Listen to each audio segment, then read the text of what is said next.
When Emily Carter sent a desperate text message to the wrong number while hiding from her violent boyfriend, she never imagined it would bring a dangerous stranger crashing through her door, or that this one mistake would change everything.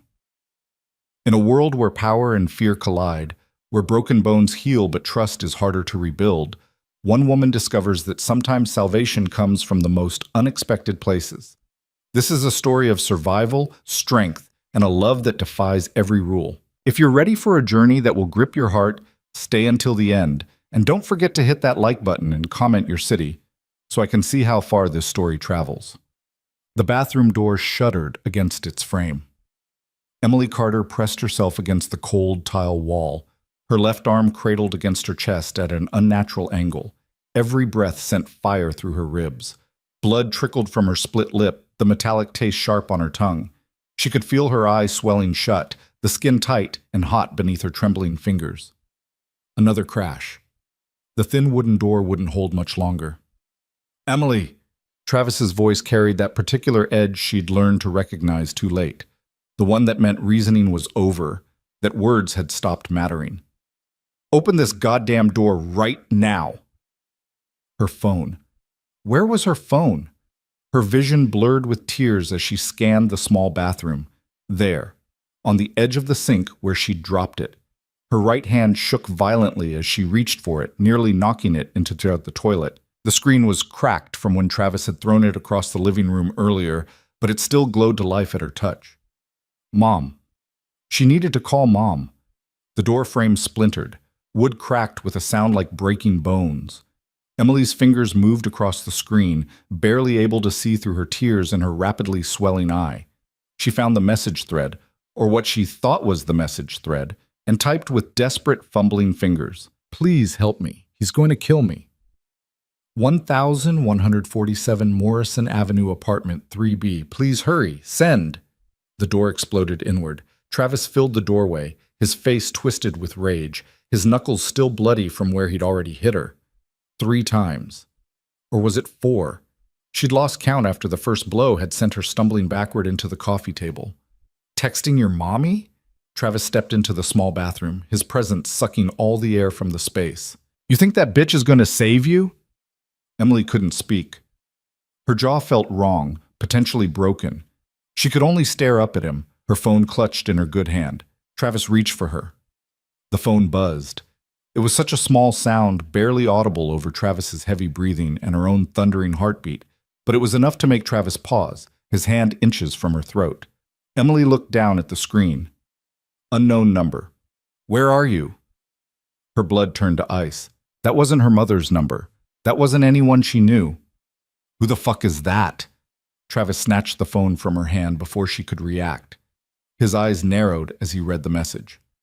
"Unknown number? You giving your number to random men now? You fucking whore!" The phone buzzed again in his hand. "Unknown number.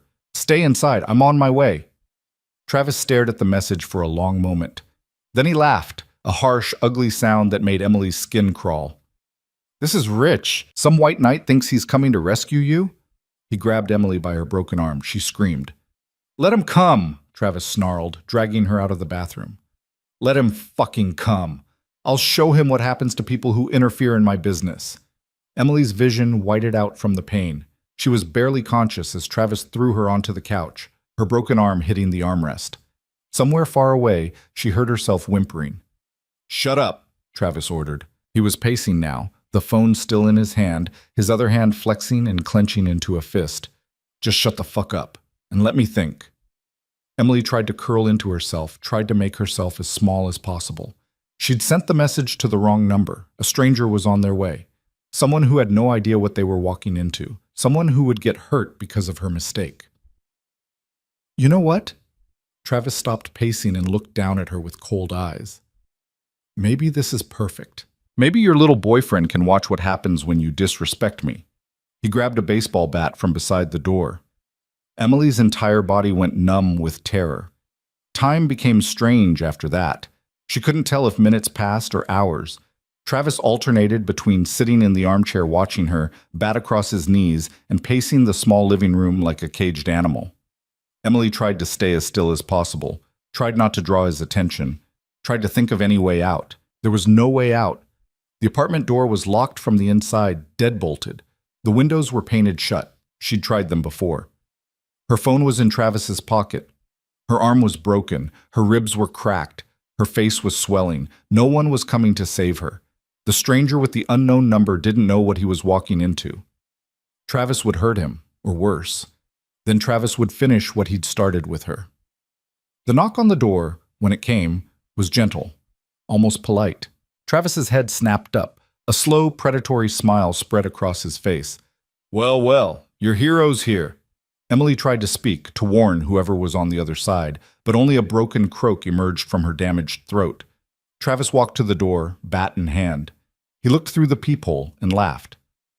"Just one guy. Perfect." He unlocked the deadbolt. "Come on in, hero. Come meet your—" He never finished the sentence. The door exploded inward with such force that it ripped the chain lock from the frame. Travis stumbled backward, barely keeping his feet. The bat fell from his hands. The man who stepped through the doorway was unlike anyone Emily had ever seen. Tall, well over 6 feet, with broad shoulders filling out an expensive black suit. Dark hair swept back from a face carved from sharp angles and harder planes. But it was his eyes that made Emily's breath catch. Cold, gray, utterly without mercy.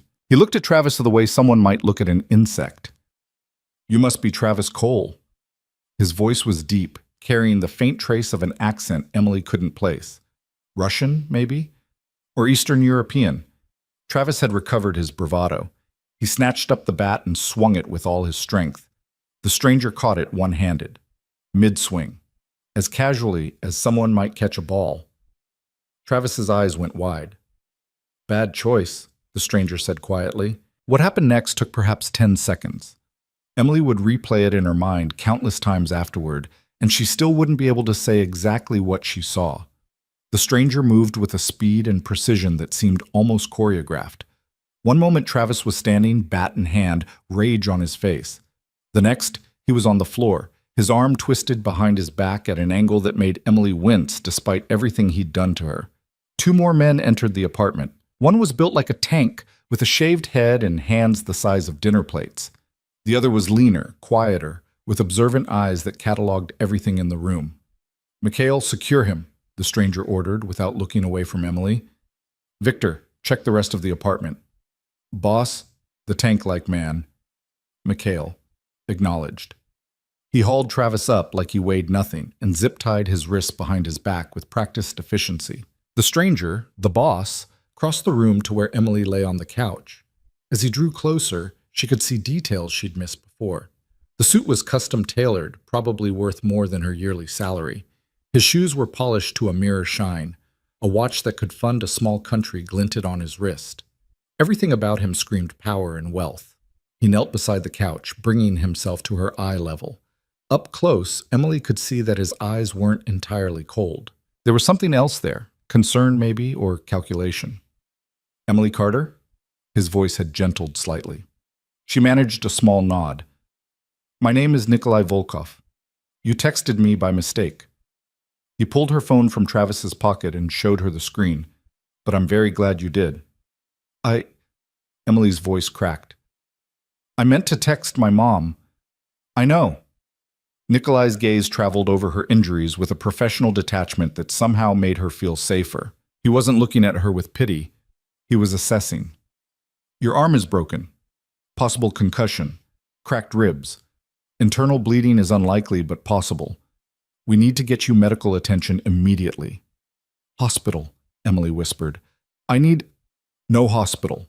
Nikolai stood, pulling his phone from his pocket. "Hospitals ask questions. They involve police. That creates complications." He began typing rapidly. "I have a doctor who will ask no questions and provide better care than any emergency room. But do you trust the police to protect you from him?" Nikolai gestured toward Travis, who Mikhail had zip-tied to a chair. "Do you trust the system that likely let him go after previous complaints?" Emily's silence was answer enough. She'd called the police twice before. Both times Travis had charmed his way out of it. Both times he'd made her pay for it later. "Dimitri's on his way," Nikolai said, pocketing his phone. "Best trauma surgeon in the city. He'll meet us at a secure location." He looked at Victor, who had returned from checking the apartment. What did you find? One bedroom, one bath. Kitchen is a mess. Signs of a struggle in the living room and bathroom. Victor's gaze settled on Emily with something that might have been sympathy. Found her purse in the bedroom, ID, some cash, no credit cards. He took them, Emily said dully. 3 months ago. He said I didn't need to go anywhere without him. Nikolai's jaw tightened almost imperceptibly. Mikhail, take out the trash. With pleasure, boss. Mikhail grabbed Travis by the collar. Travis, who had been silent since being subdued, finally found his voice. You can't just... This is kidnapping. I'll press charges. You'll what? Nikolai turned to look at him fully for the first time. The temperature in the room seemed to drop 10 degrees. You'll call the police and explain how you nearly beat a woman to death in your apartment? You'll show them your bloodied knuckles. You'll invite them to document her injuries? Travis's mouth opened and closed soundlessly. I didn't think so. Nikolai's voice was soft, deadly. Mikhail is going to take you somewhere to have a conversation about how you treat women. It will not be a pleasant conversation. After that conversation, you will leave this city and never return. You will never contact Emily Carter again. You will never speak her name again. You will erase her from your memory. Do you understand? You can't. Do you understand? Nikolai's voice didn't rise, but the threat in it was unmistakable. Travis nodded frantically. Good. Mikhail? Come on, you piece of shit. Mikhail hauled Travis toward the door. We got a lot to discuss. Travis's protests faded as the door closed behind them. Suddenly, the apartment was quiet, except for Emily's labored breathing and the distant sound of traffic outside. Nikolai returned his attention to Emily. Can you walk? I don't know. The adrenaline that had kept her functioning was beginning to fade. Everything hurt. Everything. May I? Nikolai gestured toward her. Emily nodded. He slipped one arm under her knees, the other behind her shoulders, and lifted her with a gentleness that seemed at odds with the violence she'd just witnessed. Emily bit back a cry as the movement jostled her broken arm. I'm sorry, Nikolai said quietly. I'll try to minimize the pain. Victor held the door open as Nikolai carried Emily out of the apartment and down the stairs. A black SUV idled at the curb, windows tinted so dark they looked like sheets of obsidian. Victor opened the rear door, and Nikolai slid into the back seat with Emily still in his arms. Careful of her arm, he told Victor, who climbed into the driver's seat. As the SUV pulled away from the curb, Emily looked back at the apartment building one last time. She'd lived there for 8 months. 8 months of walking on eggshells, of making herself smaller, of believing Travis when he said he loved her, when he said he'd change, when he said it was her fault he got angry. She'd never have to see it again. Where are we going? She asked Nikolai. Somewhere safe. Somewhere he can never find you. Nikolai adjusted his hold on her slightly, taking pressure off her ribs. Dmitri will meet us there. He'll set your arm, check your injuries, make sure there's no internal damage. I can't afford... You won't be asked to. Emily looked up at him. He was staring straight ahead, his profile sharp against the passing streetlights. Why are you helping me? You don't even know me. For a long moment, Nikolai didn't answer. Then quietly, You asked for help. I answered. It's that simple. But Emily had the distinct feeling it was anything but simple. The SUV wound through streets she didn't recognize, heading toward a part of the city she'd never been to. The buildings grew taller, more modern. Old warehouses gave way to gleaming high-rises. Money lived here. Power lived here. They pulled into an underground parking garage. Victor flashed a card at the gate, and it rose smoothly. Down, down, down they went, past level after level of luxury cars that cost more than Emily's entire life savings. Finally, Victor parked in a spot marked private. Another man in a dark suit appeared as if from nowhere and opened Nikolai's door. Everything is ready, sir, the man said in the same faintly accented English. Good. Dmitri? Arrived 10 minutes ago, waiting upstairs. Nikolai carried Emily to a private elevator. Victor inserted a key and pressed the button for the top floor. The elevator was larger than Emily's bathroom had been. Mahogany panels, soft lighting, a faint scent of expensive cologne. It rose so smoothly, she barely felt the movement. When the doors opened, they revealed a penthouse apartment that took Emily's breath away. Floor-to-ceiling windows offered a panoramic view of the city. Hardwood floors gleamed under recessed lighting. Modern furniture in blacks and grays and whites created a space that looked like it had been ripped from an architecture magazine. Enormous abstract paintings hung on the walls. Everything was immaculate, perfect, intimidating. "This way," Nikolai said, carrying her down a hallway.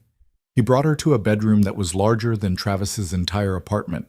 A four-poster bed dominated the space. More windows, more perfect furniture, and standing next to the bed, a silver-haired man in his 60s with kind eyes and a doctor's bag. "Dmitri," Nikolai greeted him. "Thank you for coming." Of course, Dmitri's English carried a heavier accent than Nikolai's. "This is the patient?" "Emily Carter. Broken arm, possible concussion, suspected cracked ribs. She needs a full examination." "I'll need to set her down," Dmitri said. Nikolai lowered Emily onto the bed with the same careful gentleness. The sheets were soft against her skin, probably thread counts she couldn't even imagine. "I'll be right outside," Nikolai told her. "Dmitri is the best. You're safe now." Then he was gone, the door clicking shut behind him. Dmitri pulled up a chair beside the bed. "Now then, Emily, let's see what we're working with, yes? This will hurt, but I'll be as gentle as possible." The examination was thorough and professional. Dmitri asked questions as he worked. Where did it hurt? Could she breathe deeply? Did she feel dizzy or nauseous? His hands were steady and sure as he examined her arm, her ribs, her face. "The arm is definitely broken," he confirmed. "Clean break, fortunately. I'll set it and cast it now. The ribs are cracked but not broken. Your face will heal, though there will be considerable bruising for several weeks. No signs of internal bleeding, which is very good news." "How long?" Emily's voice cracked. "How long until I can go home?" Dmitri paused in his examination. His eyes, behind wire-rimmed glasses, were infinitely kind. "My dear, where exactly do you think home is right now?" Emily didn't have an answer. "Rest," Dmitri said gently. "Let me set this arm, then you sleep. Tomorrow, things will be clearer." Setting the bone was agony. Emily bit down on a leather strap Dmitri provided and tried not to scream. Tears streamed down her face. At one point, she was certain she would pass out, but Dmitri worked quickly and efficiently. Within 20 minutes, her arm was set and wrapped in a cast. He'd also cleaned and bandaged her other cuts and scrapes, checked her pupils for signs of concussion, and given her something for the pain. "Sleep now," Dmitri said, packing up his bag. "I'll check on you tomorrow." "Wait," Emily managed to say before he left. What about Travis?" Dmitri's expression didn't change. "I wouldn't worry about Mr. Cole. Nikolai's people are very good at making problems disappear." That should have terrified her. Instead, Emily felt only relief. After Dmitri left, she lay in the enormous bed and stared at the ceiling. Her mind was a chaos of thoughts and emotions. Fear, relief, confusion, pain medication beginning to dull the edges of everything. She'd texted the wrong number, a simple mistake, and somehow that mistake had brought her here, to this place, with this strange, dangerous man who had saved her life. The door opened softly. Nikolai entered, his suit jacket removed, his shirt sleeves rolled up to his elbows. He looked almost normal like this. Almost human. "How do you feel?" he asked. "Like I got hit by a truck." Emily's voice was hoarse. "Dmitri says you'll heal completely. It will take time, but you'll be fine." "Thank you." The words felt inadequate. "I don't know how to. I can never repay." "You sent a message asking for help," Nikolai interrupted. "I answered, that's all." "But why? You don't know me. I'm nobody." Nikolai was silent for a long moment. He walked to the window and looked out at the city lights. 5 years ago, I got a call from a number I didn't recognize. A woman's voice. She said, "Help me." Just those 2 words. By the time I traced the call, she was already dead. Emily's breath caught. "I was too late that time," Nikolai continued, still looking out the window. "I've never forgotten that. So when your message came through tonight, when I saw the fear in your words, I decided I wouldn't be too late again." "I'm sorry," Emily whispered. "About that woman." "So am I. Nikolai turned to face her. You'll stay here while you heal. This apartment has several guest rooms. You're welcome to use this one. Victor will be nearby if you need anything. I'll have clothes brought for you tomorrow. If you need anything else, just ask. I can't stay here, Emily protested weakly. I have a job. Do you have a job? Nikolai asked quietly. Or did Travis force you to quit? Emily's silence was answer enough. Travis had made her quit her job as a waitress 2 months ago, said she was flirting with customers, said she needed to stay home where she belonged. Rest, Nikolai said. We'll discuss details tomorrow. For tonight, just rest. He moved toward the door. Nikolai? Emily called. He paused, looking back at her. Who are you? Really? A faint smile touched his lips. It didn't reach his eyes. Someone who answers messages from wrong numbers. Sleep well, Emily Carter. Then he was gone. Emily lay in the darkness of the unfamiliar room, listening to the unfamiliar sounds of a building she didn't know, in a bed that cost more than she'd ever owned, in the care of a man who was clearly dangerous and powerful and completely beyond her understanding. She should be terrified. She should be planning her escape. Instead, for the first time in 8 months, she felt safe. The pain medication pulled her down into sleep. Her last conscious thought was that she'd sent a message to the wrong number, and somehow, impossibly, it had been exactly the right one. Outside in the living room, Nikolai poured himself 2 fingers of vodka and stood at the window. His phone buzzed. Mikhail. It's handled. He won't be bothering anyone ever again. Nikolai didn't reply. He simply deleted the message and took a drink. In his world, problems were solved with violence and finality. In his world, mercy was weakness and compassion was a liability. He'd built an empire on ruthlessness and fear. He'd done things that would make ordinary people sick, but when he'd read that desperate message tonight, please help me, he's going to kill me, something had shifted inside him. Something he'd thought was long dead had stirred to life.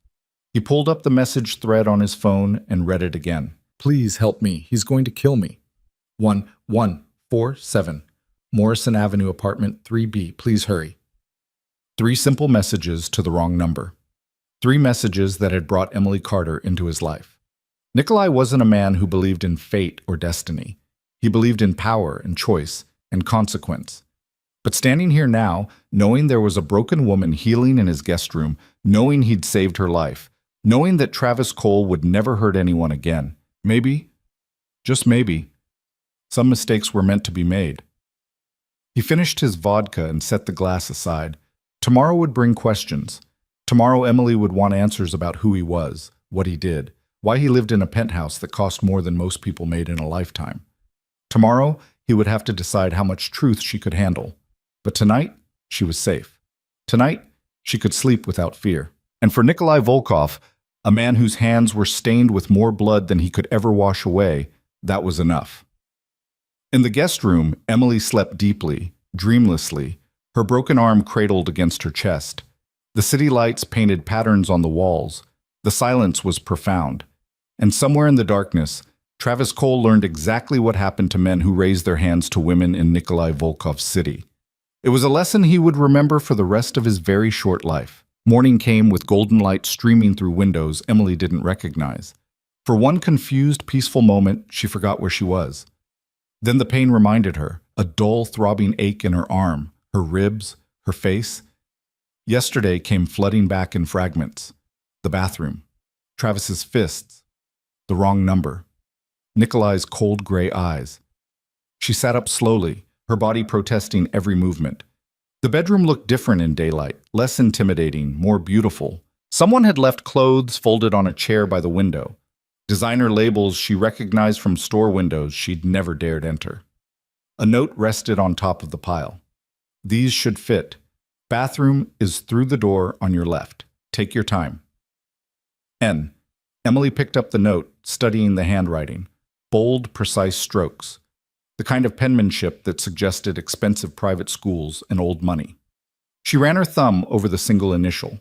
N. Nikolai Volkov, the man who'd saved her life, and then disappeared into his own apartment like a ghost. The bathroom was larger than her entire bedroom at Travis's place. Marble floors, a shower with 6 different heads, a bathtub that could fit 3 people. Emily caught sight of herself in the mirror and stopped cold. She barely recognized the face staring back at her.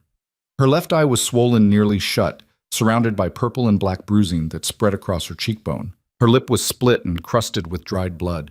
More bruises bloomed along her jaw, her neck. The cast on her arm seemed to glow white against her battered skin. This was what Travis had done to her. This was the price of loving the wrong man. Emily turned away from the mirror and focused on the practical. She needed to shower, to wash away the blood and fear and memory of last night. But the cast made everything complicated. In the end, she managed an awkward one-armed shower, keeping the cast wrapped in plastic bags she found under the sink. The hot water felt like absolution. She stood under the spray until it ran cold, washing her hair with shampoo that smelled like vanilla and something else she couldn't name. Expensive. Everything here was expensive. Getting dressed proved even more challenging. The clothes Nikolai had left were beautiful. Soft cashmere sweater, dark jeans that fit perfectly, undergarments that still had tags attached. But buttoning jeans one-handed was nearly impossible. Emily was struggling with the zipper when someone knocked softly on the bedroom door. "Miss Carter?" A woman's voice, lightly accented. "May I come in?" Yes?" The door opened to reveal a woman in her 40s with kind eyes and salt and pepper hair pulled back in a neat bun. She wore simple professional clothing and carried a breakfast tray. "I'm Irina," she said with a warm smile. "I manage Mr. Volkov's household. I thought you might need some help, yes?" Emily gestured helplessly at her jeans. "I can't—" "Of course, here, let me." Irina set the tray down and helped Emily finish dressing with the easy competence of someone who'd done this many times before. "There, much better. Now, you must eat. Dmitri said you need to keep your strength up." The breakfast tray held more food than Emily normally ate in a day. Fresh fruit, yogurt, toast with real butter, eggs prepared perfectly, orange juice that tasted like sunshine. Emily's stomach reminded her she hadn't eaten since yesterday morning. "Thank you," she said quietly. This is too much." "Nonsense. You're Mr. Volkov's guest. Nothing is too much."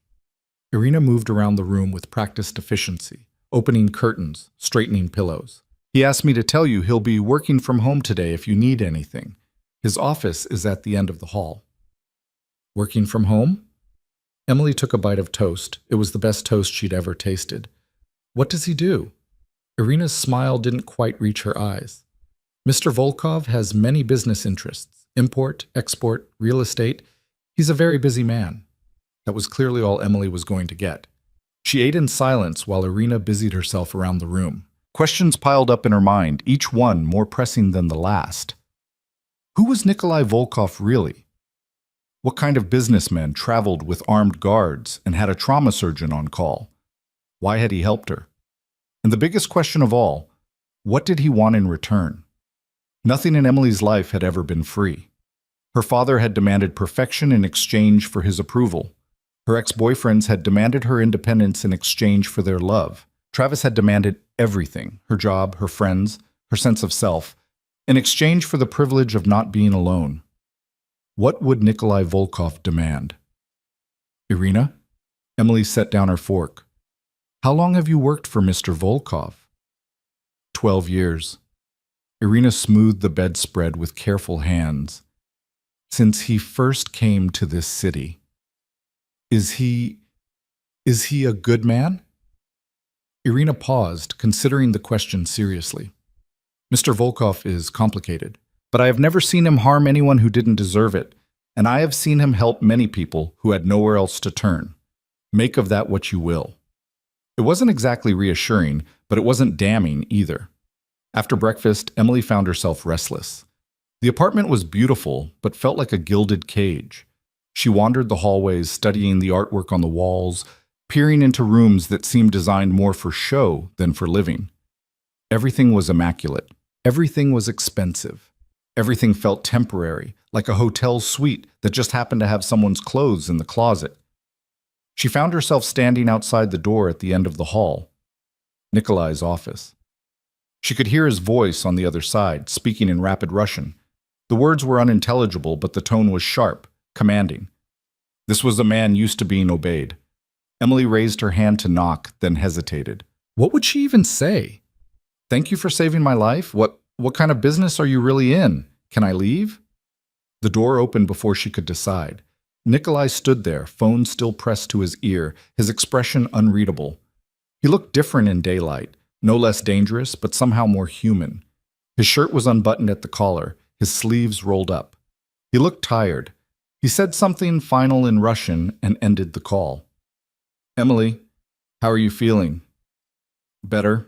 Thank you for the clothes and the breakfast and, she gestured vaguely at the apartment. Everything. It's nothing. Come in. He stepped aside, ushering her into his office. The room was dominated by a massive desk positioned to face the windows. Multiple monitors displayed what looked like financial data, security camera feeds, documents in various languages. Bookshelves lined one wall, filled with volumes in Russian, English, and languages Emily didn't recognize. This was clearly where Nikolai actually spent his time. The rest of the apartment was just window dressing. Sit, Nikolai said, gesturing to a leather chair across from his desk. We should talk. Emily sat carefully, cradling her broken arm. About what? About what happens next. Nikolai leaned against his desk, arms crossed. You can't go back to that apartment. Travis Cole is no longer a threat, but the lease is in his name. Your belongings are there, but I wouldn't recommend retrieving them personally. Travis is no longer a threat. Emily repeated the phrase slowly. What does that mean? It means exactly what I said. He will never bother you again. The finality in his voice sent a chill down Emily's spine. Did you kill him? No. Nikolai's expression didn't change. But I made it very clear what would happen if he ever showed his face in this city again. Mikhail can be very persuasive when he needs to be. Emily should have been horrified. She should have demanded details, should have threatened to go to the police. Instead, she felt only relief. Travis was gone. She was safe. You're taking this well, Nikolai observed. Should I pretend to be upset? He broke my arm. He would have killed me if you hadn't shown up. Emily met his gaze steadily despite her swollen eye. I'm not going to cry for a man like that. Something flickered in Nikolai's eyes. Respect, maybe. Or recognition. Good. Then we can discuss practical matters. You'll need somewhere to live, somewhere safe. I have savings, Emily lied. Travis had taken control of her bank account months ago. I can find a place. With what money? Your bank account is empty. Travis drained it 3 weeks ago. Emily's mouth fell open. How do you know that? I make it my business to know things. Nikolai pulled out his phone and tapped the screen a few times. I've had my people looking into your situation. Travis Cole has a history, 3 prior girlfriends, all with similar stories. Escalating violence, financial control, isolation from family and friends. You're not his first victim. But I'm the last, Emily said quietly. Yes. Nikolai set his phone aside. You're the last. Now about your living situation. I have a property, a secure apartment building I own downtown. Good security, good neighborhood. You can stay there rent-free until you get back on your feet. I can't accept that. Why not? Because I don't take charity, and because nothing is free. Emily forced herself to hold his gaze. What do you want in return? Nikolai was silent for a long moment. Then, unexpectedly, he smiled. It transformed his face, made him look younger, almost approachable. You're smart. I like that. But you're wrong about one thing. Sometimes help is just help. No strings attached. I don't believe you. Then believe this. If I wanted something from you, I would ask for it directly. I don't deal in hidden agendas or manipulation. That's not how I operate. He pushed off from the desk and walked to the window. You need time to heal. You need somewhere safe to do that. I'm offering you both. What you do after that is entirely up to you. Emily studied his profile against the cityscape. He was lying, not about the apartment or the help, but about the no-strings-attached part. Men like Nikolai Volkov didn't help strangers out of the goodness of their hearts. There was always an angle, always a reason, but right now she didn't have many options. Her bank account was empty. Her apartment was Travis's. Her mother lived 3 states away on a fixed income that barely covered her own expenses. Emily's friends, the few Travis hadn't driven away, didn't have the resources to help her. Nikolai's offer was the only lifeline she had. Okay, she said finally. "I'll take the apartment, thank you." "Good. Irina will arrange everything. You can move in tomorrow if you'd like, or you can stay here a few more days, whatever you prefer." "Tomorrow." Emily stood, ignoring the protest from her ribs. "I've imposed on your hospitality enough." "It's not an imposition." Nikolai turned from the window. "Emily, I want you to understand something. What happened to you, what Travis did, that wasn't your fault. You didn't deserve it. No one deserves that." The unexpected kindness in his voice nearly broke her. Emily blinked hard against sudden tears. "I keep thinking I should have left sooner. There were signs, red flags. I ignored them all. Hindsight is cruel. We all make choices we regret." Nikolai crossed the room and stood before her. Up close, she could see faint scars on his knuckles, a thin white line along his jaw. This was a man intimately familiar with violence. "But you're here now. You're alive. That's what matters." "Is it?" Emily whispered. "Some days I'm not sure being alive is enough." "It is. Trust me." Something dark flickered in his eyes. "I've seen what happens when people give up." "You're stronger than that." Before Emily could respond, his phone buzzed. Nikolai glanced at the screen and frowned. "I need to take this. Irina will help you with anything you need." He was already answering the call in Russian as Emily let herself out of the office. She stood in the hallway for a moment, her head spinning with everything that had happened in the last 12 hours. Yesterday, she'd been trapped in a nightmare with no way out. Today, she was standing in a penthouse apartment, being offered a new life by a dangerous stranger. The universe had a twisted sense of humor. Emily spent the rest of the day in her room, alternating between sleep and staring out the window at a city that suddenly seemed full of possibilities. Irina brought lunch, then dinner. Both were delicious. Both were eaten in silence. Night fell. The city lights below transformed into rivers of gold and white. Emily's phone, the one Travis had thrown, sat on the nightstand, its cracked screen dark.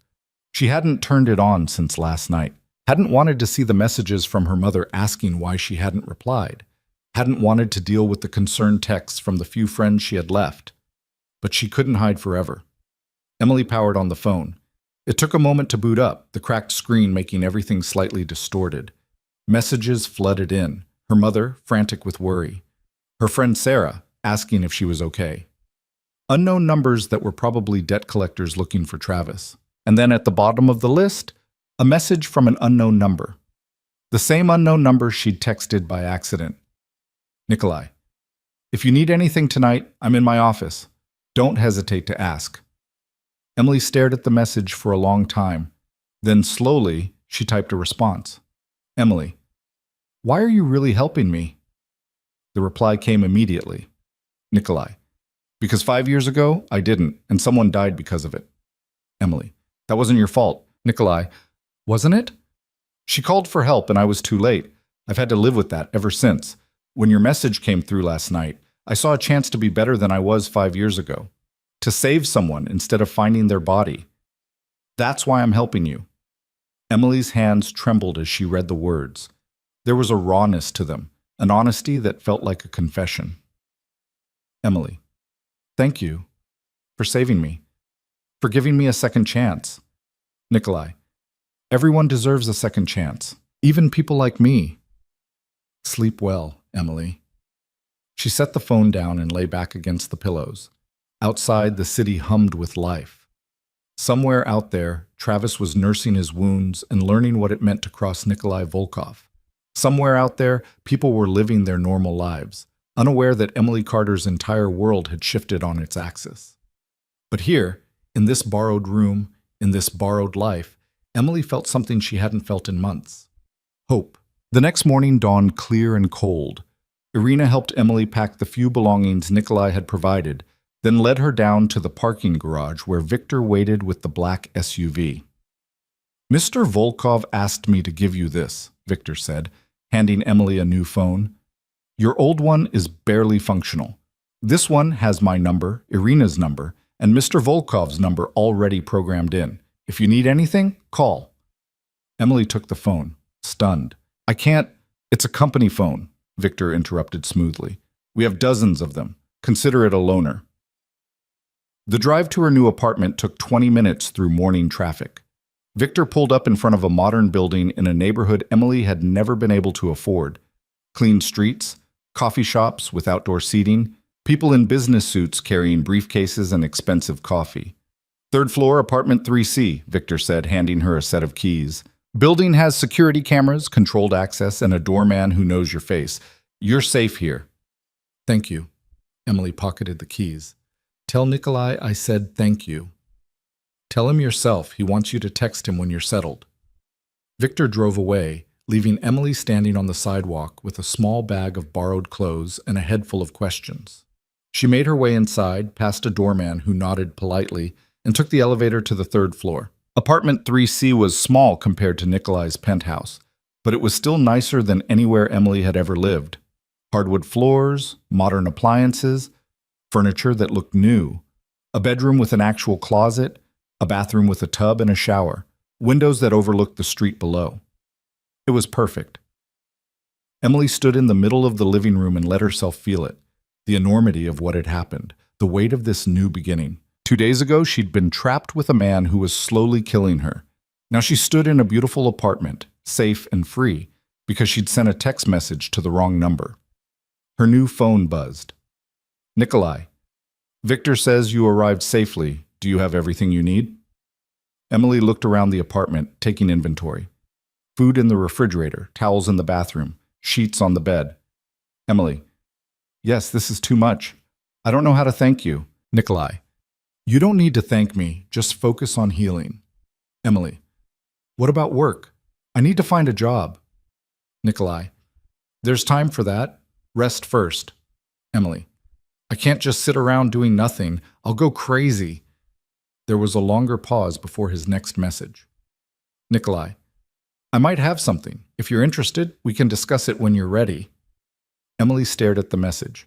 Of course he had something. Men like Nikolai Volkov always had an angle, always had a plan. But maybe that was okay. Maybe Emily was tired of making all the wrong choices on her own. Maybe it was time to trust someone who'd already proven he would keep her safe. Emily, I'm interested. Nikolai, good. I'll be in touch. The days that followed fell into an unexpected rhythm. Emily healed slowly, her bruises fading from purple to yellow-green, her ribs aching less with each breath. Dmitri came by twice to check on her progress, always professional, always kind. Irina appeared regularly with groceries and home-cooked meals, refusing to take payment despite Emily's protests. And Nikolai texted her every evening. It started with simple check-ins. How are you feeling? Do you need anything? But gradually evolved into actual conversations. He asked about her day, her favorite books, what she wanted to do with her life. She asked about his work, his past, how he'd ended up in this city. His answers were always careful, always measured. He revealed just enough to seem honest without giving away anything truly important. Emily recognized the technique. She'd used it herself when talking to Travis's friends, parsing out information in carefully controlled doses. But sometimes, late at night, Nikolai would let his guard slip. He told her about growing up in Moscow, about coming to America with nothing but a suitcase and a dangerous skill set. He told her about the woman who'd called him 5 years ago, the one he'd been too late to save. Her name had been Alina. She'd been 23 years old. Emily told him about her childhood in a small town where everyone knew everyone's business, about her father who died when she was 15, leaving her mother to work 3 jobs to keep their house, about the scholarship that had brought her to the city and the dreams she'd had before Travis had systematically destroyed them all. They were 2 broken people, texting in the dark, sharing pieces of themselves they'd never shared with anyone else. It should have felt strange. It should have felt dangerous. Instead, it felt like coming home. 3 weeks after moving into the apartment, Emily got a text from Nikolai that made her heart race. Nikolai, I have a proposal for you. Can you meet me tomorrow afternoon? 2 p.m., the address below. He sent a location, a community center in a neighborhood Emily didn't recognize. Emily, what kind of proposal? Nikolai, the kind that involves helping people, if you're interested. Emily arrived 15 minutes early, her arm still in its cast, but healing well. The community center was a low, sprawling building that had seen better days. Paint peeled from the walls. The parking lot was cracked and weedy, but inside Emily could hear children laughing. Nikolai was waiting in the lobby. He wore jeans and a simple sweater, looking more approachable than Emily had ever seen him. When he smiled at her, it reached his eyes. "Thank you for coming," he said. "Let me show you around." He led her through the building, explaining as they walked.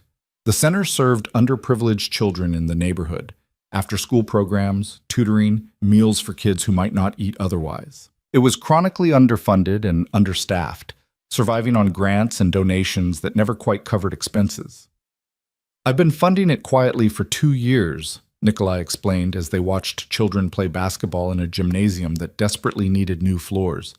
"But money isn't the only thing they need. They need someone who cares, someone who understands what it's like to feel invisible." Emily turned to look at him. "Why are you telling me this?" "Because I think you'd be perfect for the job." Nikolai met her gaze steadily. "Program coordinator, you'd work with the kids, help organize activities, assist with homework. The director is desperate for help, and I think you'd be good at it. I don't have experience with. You have empathy, you have compassion. You know what it's like to feel powerless." Nikolai's voice was quiet but intense. "That's worth more than any degree." Emily looked back at the children playing basketball. One little girl, maybe 8 years old, sat alone in the corner with a book. She looked up as Emily watched, and their eyes met. The girl smiled shyly. Emily's heart clenched. "I'll do it," she heard herself say.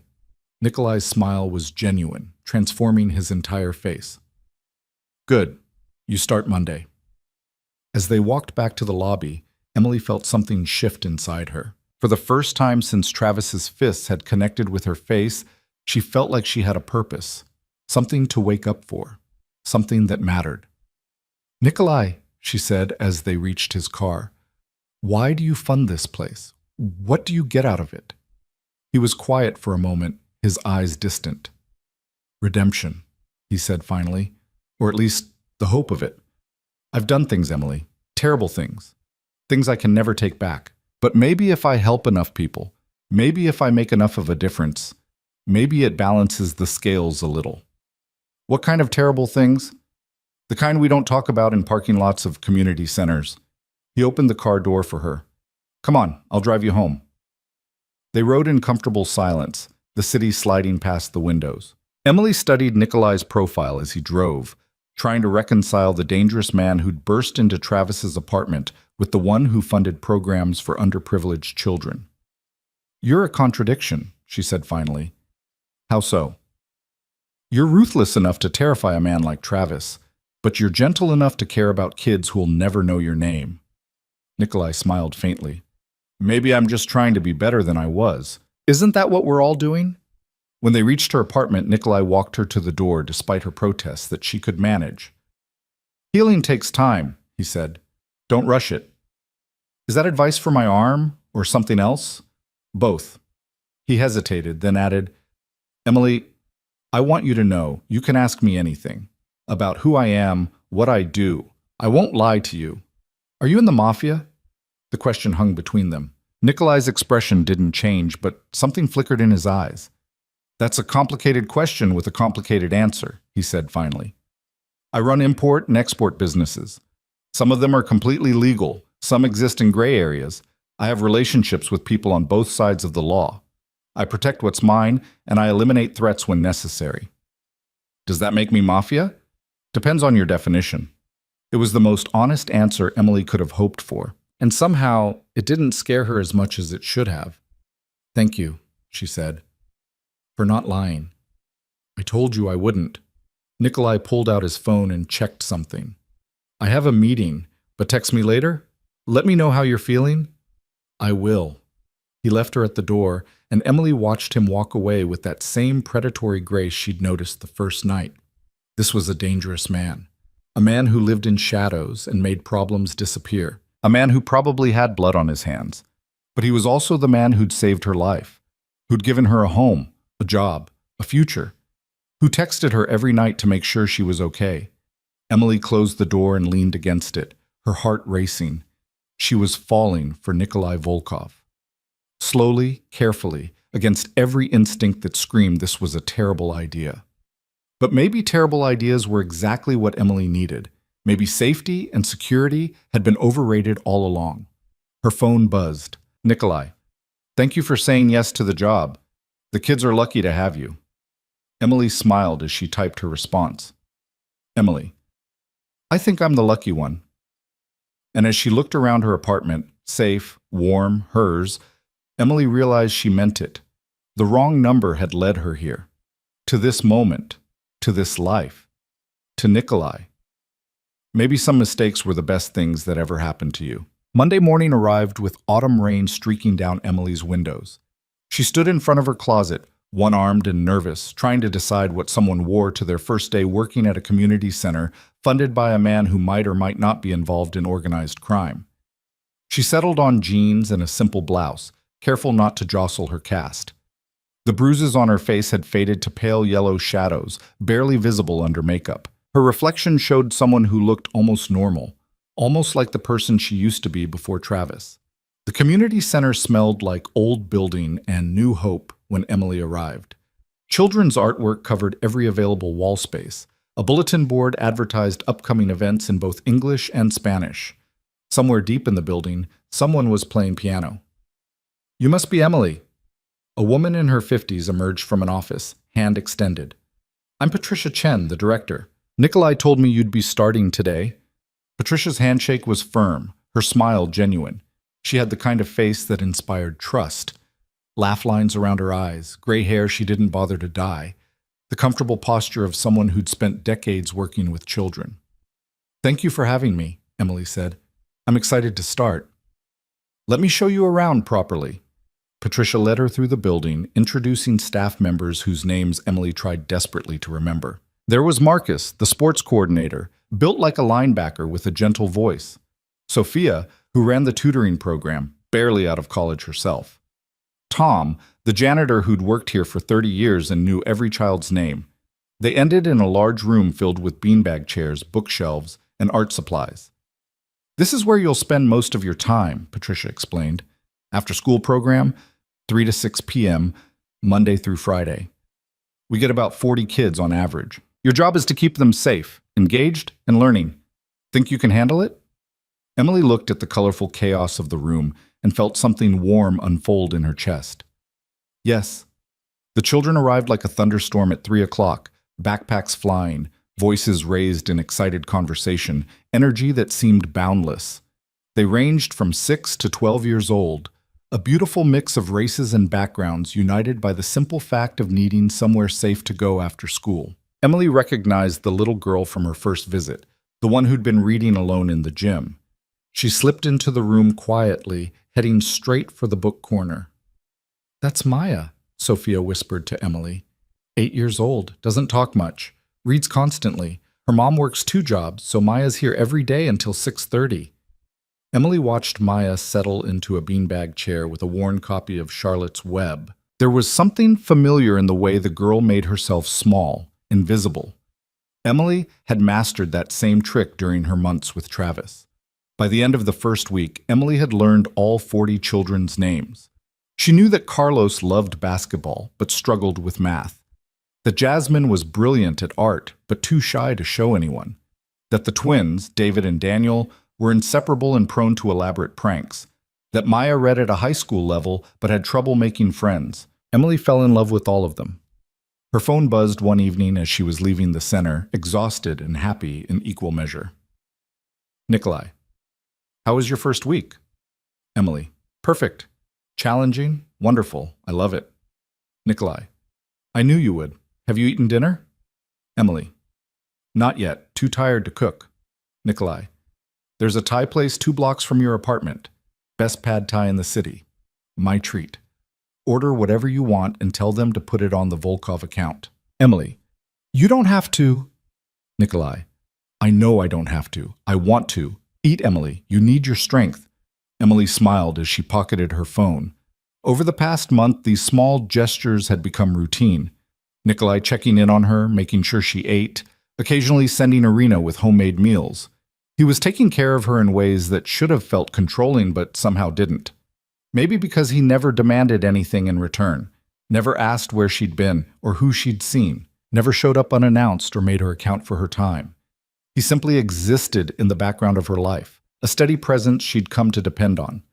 The Thai restaurant knew exactly who she was when she called. "Miss Carter," the woman on the phone said warmly, "Mr. Volkov called ahead. We have your usual ready."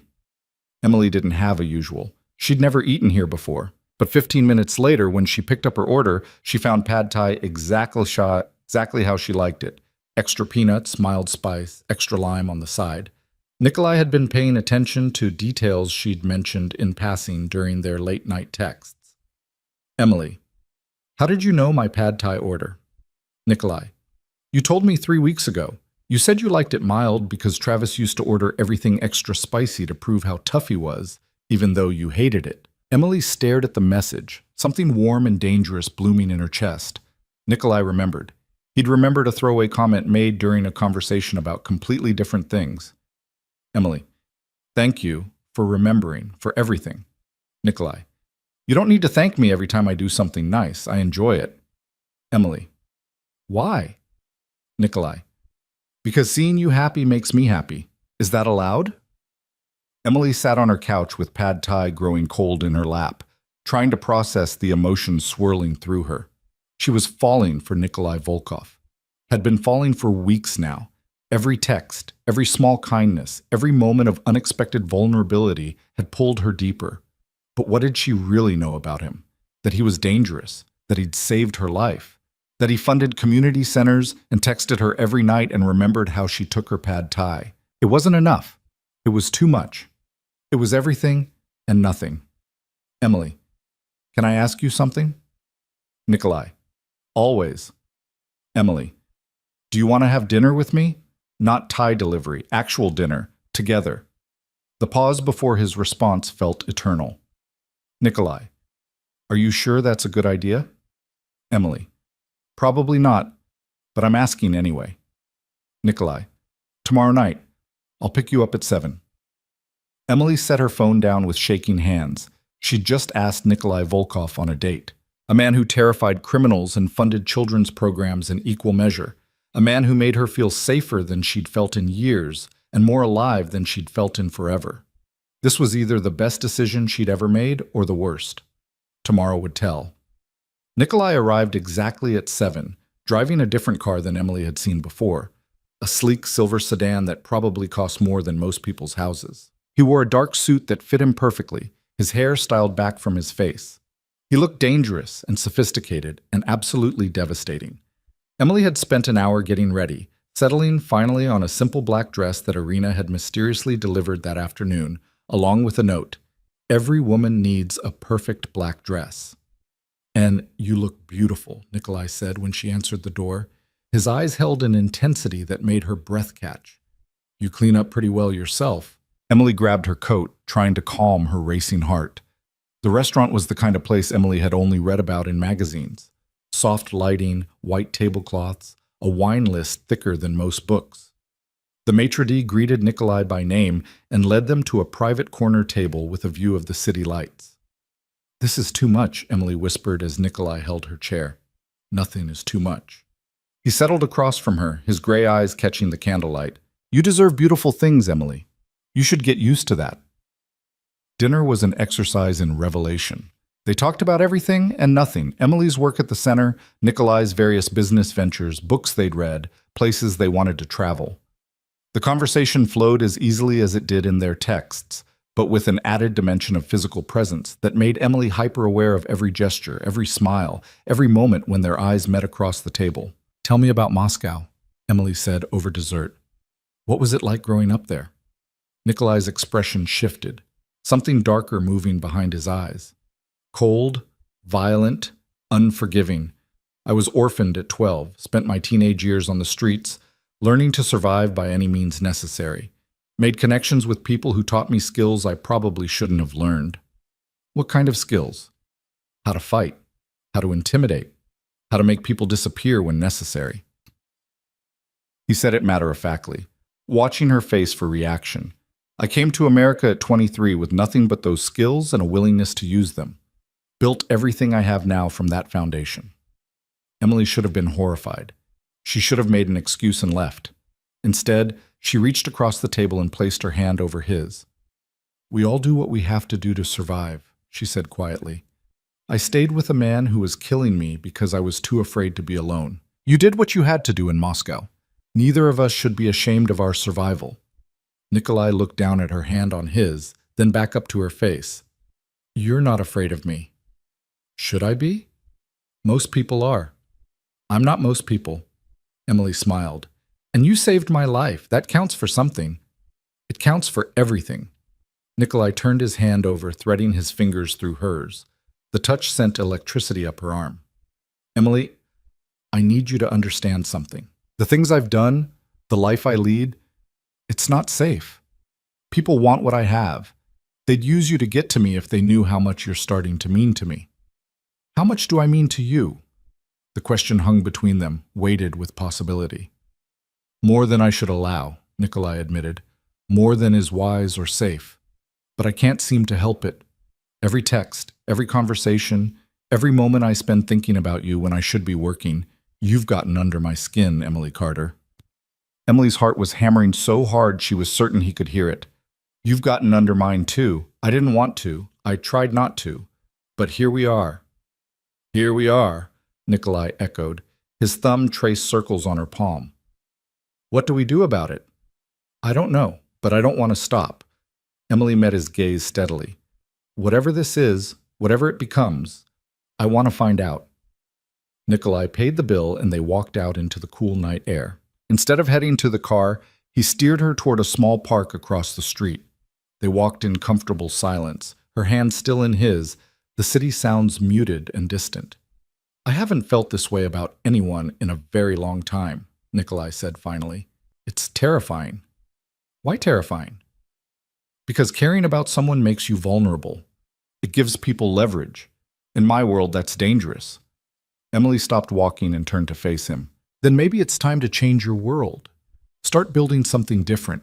You're already doing it with the community center. Why not do it with your life? It's not that simple. Why not? You're powerful enough to do whatever you want. You could walk away from the dangerous parts. Focus on the legitimate businesses. Build something clean. Nikolai cupped her face gently in his hands, careful of the fading bruises. You make it sound so easy, like I can just decide to be a different person. You already are a different person. The man who funds programs for children, who texts me every night to make sure I'm okay, who remembered my pad thai order, that's who you really are. The rest is just survival. He kissed her then, soft and careful and achingly tender. Emily's world tilted on its axis. This was nothing like kissing Travis, which had always felt like a performance, like she was playing a role. This felt real. This felt like coming home. When they pulled apart, Nikolai rested his forehead against hers. You're going to ruin me, Emily Carter. Maybe we'll ruin each other. She smiled against his lips. Maybe that's the point. They drove back to her apartment in silence, heavy with possibility. Nikolai walked her to her door, ever the gentleman, despite the heat in his eyes. I should go, he said, though he made no move to leave. You should, Emily agreed, though she didn't want him to. Emily. He caught her hand as she reached for her keys. This thing between us, it's real. It matters. But my world is complicated and dangerous. I need to know you understand what you're getting into. I understand enough, and I'm choosing this anyway. I'm choosing you. Something fierce and possessive flared in Nikolai's eyes. He pulled her close and kissed her again, deeper this time, with an intensity that left her breathless. Lock your door, he said when they finally separated. Text me when you're inside. I will. Emily watched him walk away, her lips still tingling from his kiss, her heart racing with possibility and promise. She was falling in love with a dangerous man. Maybe she'd already fallen, and for the first time in her life, she wasn't afraid of where she might land. The weeks that followed took on a dreamlike quality. Emily worked with the children during the day, losing herself in their laughter and stories and endless energy. Maya slowly opened up to her, sharing thoughts about books and dreams about becoming a writer someday. Carlos improved his math grades with Emily's patient tutoring. Jasmine's artwork began appearing on the walls, her shyness gradually giving way to quiet confidence. And every evening, Nikolai was there. Not always physically, his work often took him away for days at a time, but always in spirit. Texts throughout the day, phone calls late at night, Occasional surprise visits that made Emily's heart leap into her throat. They fell into a rhythm that felt both new and ancient. Dinner dates at restaurants Emily had never dreamed of entering. Long walks through the city, talking about everything and nothing. Quiet evenings in her apartment, Nikolai's presence filling the space in ways that felt permanent and right. He never pushed for more than she was willing to give. Never demanded access to parts of herself she wasn't ready to share. He simply existed alongside her, patient and steady and absolutely certain in his affection. Emily's life transformed in ways both large and small. She laughed more, smiled constantly, started thinking about a future that extended beyond simple survival. She enrolled in online classes to finish the college degree she'd abandoned when she met Travis. Started writing again, filling notebooks with observations and stories and fragments of poems. She was becoming herself again, or maybe for the first time. 3 months after that first dinner, Nikolai took her to the penthouse she'd stayed in after her rescue. Irina had prepared a meal that could have fed an army, her way of showing approval, Nikolai explained. They ate on the balcony, overlooking a city that sparkled like a constellation fallen to earth. "I have something for you," Nikolai said as they finished dessert. He pulled a small box from his pocket. Emily's heart stopped. "Nikolai, it's not what you think." He smiled, reading her panic. "Open it." Inside was a key on a simple silver chain. "It's a key to this apartment," Nikolai explained. "You're here so often anyway, and I want you to feel like you belong. This is your space as much as mine. Come whenever you want. Stay as long as you want. Make it yours." Emily stared at the key, emotions warring in her chest. This was huge. This was commitment and trust and a future taking shape. "Are you sure?" "I've never been more sure of anything." Nikolai took the key and fastened the chain around her neck. "You've already made yourself at home in my life, Emily. I want you to have a home in my space too."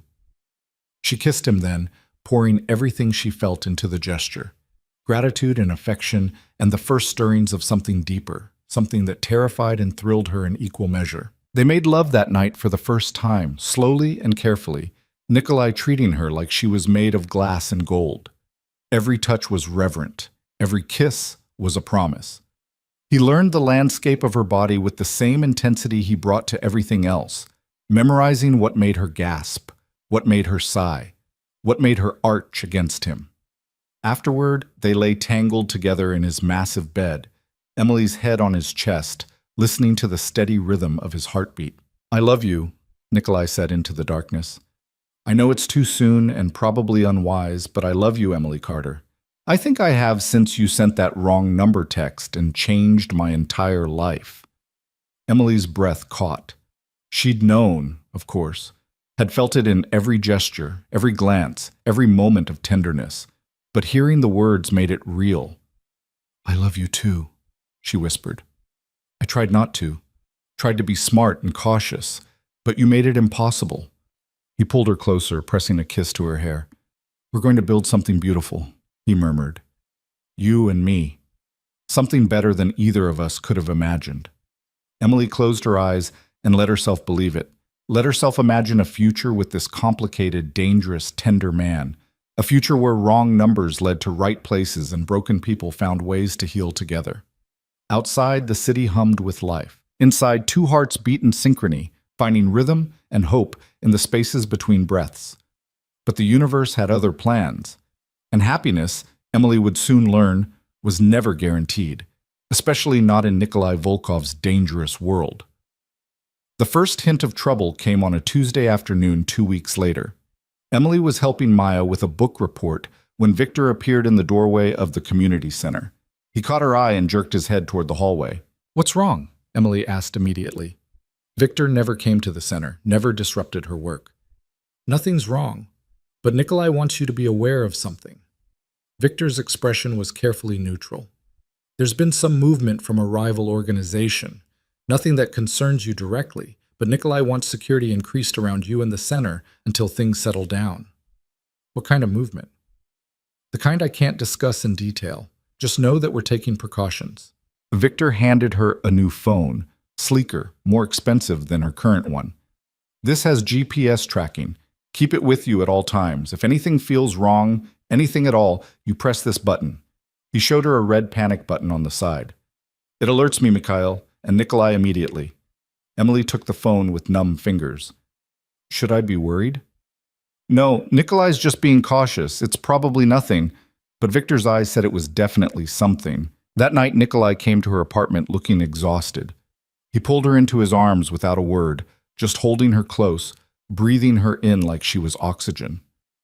Talk to me, Emily said against his chest. Victor told me about the security increase. What's really going on? Nikolai sighed and led her to the couch. There's a man named Anton Fedorov. He used to work with me years ago. We had a disagreement about business practices. He went his own way, built his own organization. Now he thinks I owe him territory and profit sharing from ventures we're no longer partners in. Is he dangerous? Everyone in my world is dangerous, but yes, Anton is particularly volatile. He's been making noise about taking what he thinks is his. I need to handle it carefully. Emily cupped his face in her hands, forcing him to meet her eyes. Will you be safe? I'm always safe. I have the best security, the best people, the best strategic advantage. Anton is all bluster. But something in Nikolai's eyes suggested he wasn't as confident as his words implied. Promise me you'll be careful. I promise. He kissed her softly. Nothing and no one is going to take me away from you. We have too much to build together. Emily wanted to believe him, tried to believe him, but fear had taken root in her chest, cold and persistent. The security around her increased noticeably over the following days. Victor or Mikhail always nearby when she was at the center. A new doorman at her apartment building who was clearly more bodyguard than employee. Cameras she'd never noticed before suddenly visible everywhere she looked. Nikolai's texts became less frequent, his responses shorter. He was dealing with Anton, Emily knew, handling the threat through channels she didn't understand and probably didn't want to. Then came the Friday that changed everything. Emily was locking up the community center, walking Maya to her mother's car, when a black van pulled up to the curb. Wrong curb. Wrong vehicle. Wrong everything. Her hand went to the panic button, but she wasn't fast enough.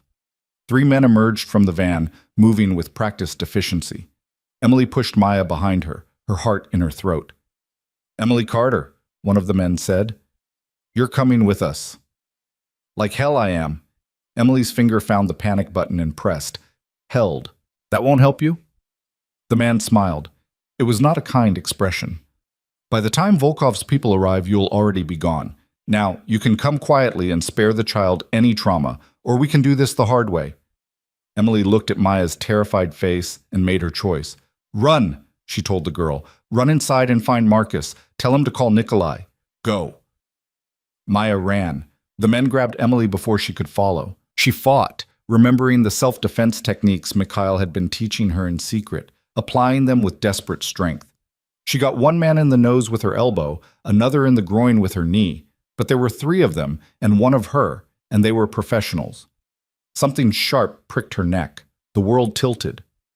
Emily's last conscious thought was of Nikolai, hoping he would find her, praying he wouldn't be too late this time. Then darkness swallowed her whole. Emily woke to the smell of mildew and old concrete. Her head throbbed where the injection site pulsed beneath her skin. She tried to move and discovered her hands were zip-tied behind her back, secured to a metal chair bolted to the floor. Her ankles were similarly bound. The room was windowless, lit by a single bare bulb hanging from exposed pipes. Water stained the concrete walls. In the corner, a metal door with no handle on the inside. A warehouse, Emily guessed. Abandoned, judging by the dust and decay. She tested the zip ties carefully, remembering something Mikhail had taught her during one of their training sessions. He'd shown her how to break them if she ever needed to, though at the time it had seemed like paranoid overkill. Now she thanked whatever instinct had made her pay attention. The door opened with a screech of protesting metal. A man entered, tall, lean, with salt and pepper hair and eyes like chips of ice. He wore an expensive suit that seemed absurdly out of place in this decrepit room. Emily Carter. His accent was thicker than Nikolai's, harder around the edges. Do you know who I am? Anton Fedorov. Emily kept her voice steady despite the fear crawling up her spine. Nikolai mentioned you. Did he? Anton smiled. It made Emily's skin crawl. I wonder what he said. Did he tell you I built half his empire? That I was there in the beginning when he had nothing? That he owes everything he has to my connections, my strategies, my willingness to get my hands dirty? He said you used to work together, that you went your separate ways. Is that the story he's telling? Anton circled her chair slowly, like a shark scenting blood. How diplomatic! The truth is messier, of course. The truth is that Nikolai Volkov stole what was mine. Territory, contacts, opportunities. He pushed me out and took credit for work I did. Emily didn't respond. She was too busy working on the zip ties, using the technique Mikhail had shown her, rocking her weight, testing the tension, looking for the weak point. Nothing to say? Anton stopped in front of her. No defense of your lover? How disappointing. I expected more loyalty. I barely know you, Emily said. Why would I defend or condemn anyone based on one conversation? Anton laughed. Smart. I can see why Nikolai likes you. You're not just a pretty face. He pulled out his phone and tapped the screen. Let's see if we can get his attention, shall we? He held the phone up, taking a photo of Emily bound to the chair. Her heart sank as she realized what was coming next. Perfect, Anton typed rapidly. Now we wait. Nikolai has 24 hours to meet my demands, or I start sending him pieces of you. Starting with fingers, I think. He needs to know I'm serious. He'll kill you, Emily said quietly. You know that, right? Whatever you think you're accomplishing here, it ends with you dead. Perhaps. Or perhaps it ends with Nikolai realizing he can't protect everyone, that his power has limits, that actions have consequences. Anton pocketed his phone. Either way, you're the message. I suggest you get comfortable. It's going to be a long 24 hours. He left, the metal door slamming behind him with finality. Emily heard the heavy slide of a bolt being thrown. Then silence, broken only by the distant drip of water somewhere in the darkness. She went to work on the zip ties immediately. Mikhail's voice echoed in her memory, patient and methodical. Position your hands correctly. Find the locking mechanism. Apply pressure at the right angle. She'd practiced this a dozen times on random Tuesday afternoons when the community center was slow, never imagining she'd actually need it. The plastic cut into her wrists as she worked. Blood made her hands slippery, but slowly, gradually, she felt the tie begin to give. Meanwhile, across the city, Nikolai's world was exploding. Victor had reached the community center 3 minutes after Emily's panic button activated. He found Maya sobbing in Marcus's arms, her small body shaking with terror. They took Miss Emily, the little girl managed between sobs. 3 men in a black van. She told me to run. She saved me. Victor's blood turned to ice. He pulled out his phone with hands that wanted to shake, but didn't. Nikolai answered on the first ring. Emily's been taken, Victor said without preamble. Community center, 3 men, black van, approximately 5 minutes ago. The girl saw everything. The silence on the other end of the line was more terrifying than any rage could have been. When Nikolai finally spoke, his voice was deadly calm. Lock down the center. Get the girl home safely. Find me that van. And get Mikhail. We're going to war. Victor had worked for Nikolai for 8 years. He'd seen his boss angry, violent, ruthless. But he'd never heard this particular tone, cold and absolute and promising destruction on a biblical scale. Already on it, boss. We'll find her. We'd better. Because if anything happens to Emily, I'm going to burn this entire city to the ground until I find who's responsible. Nikolai hung up and stared at his phone for exactly 3 seconds. Then he moved, his mind already 6 steps ahead, calculating angles and probabilities and acceptable losses. This was Anton. It had to be. No one else would be stupid enough or desperate enough to make this move. No one else would know that taking Emily was the one guaranteed way to get Nikolai's attention. His phone buzzed with an incoming message. Unknown number, but Nikolai knew exactly who it was from. The photo showed Emily tied to a chair, her face pale but defiant, her eyes burning with fury rather than fear. Nikolai's chest constricted. She was alive, conscious, unharmed for now. The next message contained coordinates and a demand. $10 million and complete withdrawal from the eastern waterfront territories by midnight, or Emily would start losing fingers. Nikolai forwarded the photo to Victor with a single word. Trace. Then he called Mikhail. Gather everyone. Full tactical gear. I want our best people ready to move in 2 hours. What's the play? Mikhail's voice was already moving, already preparing. We find the location. We go in hard and fast. We extract Emily and eliminate every single person involved. Nikolai's voice was ice and iron. No negotiations, no mercy. They took something that belongs to me. I'm going to make them regret they were ever born. Understood. What about Fedorov's demands? Fuck his demands. He just signed his own death warrant. Nikolai ended the call and stood at his office window, looking out at the city that had become his kingdom. Somewhere out there, Emily was frightened and bound and waiting for rescue. Just like 5 years ago, just like Alina had waited while Nikolai wasted precious minutes trying to negotiate, trying to be smart instead of fast. He hadn't been fast enough to save Alina, but he would be fast enough to save Emily. Or he would die trying. His phone rang. Victor. We traced the photo metadata before they could scrub it. Old industrial area, warehouse district near the docks. I'm sending you the exact coordinates now. How certain are you? 90%. The metadata shows a location, but they could have moved her after taking the photo. It's enough. Assemble at the dock warehouse. Silent approach. I want eyes on the building in 30 minutes. Nikolai grabbed his tactical vest from the safe behind his desk.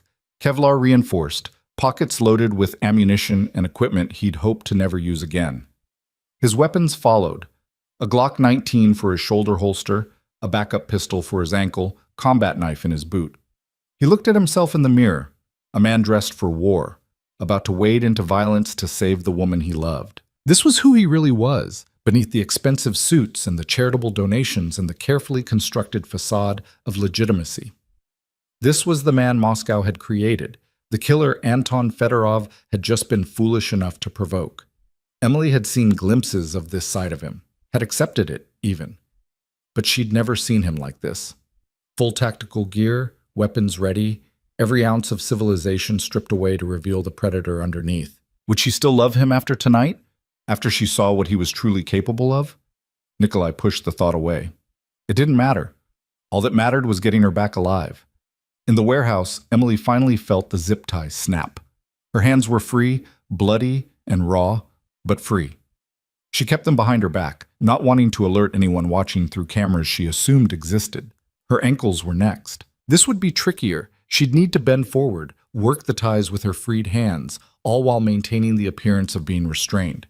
She'd just started working on the ankle restraints when she heard voices outside the door. Emily immediately returned her hands to the position behind her back, forcing her breathing to stay calm and even. The door opened. Anton entered with 2 guards, thick-necked men with dead eyes and visible weapons. Nikolai hasn't responded to my demands, Anton said conversationally. I'm disappointed. I thought you meant more to him than that. Maybe he's smarter than you think, Emily replied. Maybe he knows that giving in to ransom demands just encourages more kidnappings. Or maybe, Anton pulled out a knife. He needs more motivation. Emily's heart hammered against her ribs, but she kept her face carefully neutral. Cutting off my fingers won't make him comply faster. It'll just make him angrier. Perhaps.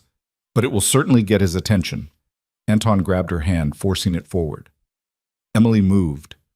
The self-defense training Mikhail had drilled into her took over. She yanked her hand free, using Anton's own grip as leverage, and drove her palm up into his nose with all her strength. Cartilage crunched. Blood exploded. Anton staggered back, cursing in Russian. Emily didn't wait. She drove her heel down on the instep of the nearest guard, exactly where Mikhail had shown her. The man howled. She grabbed his gun arm, twisted using his momentum against him, and had his weapon in her hands before he could react.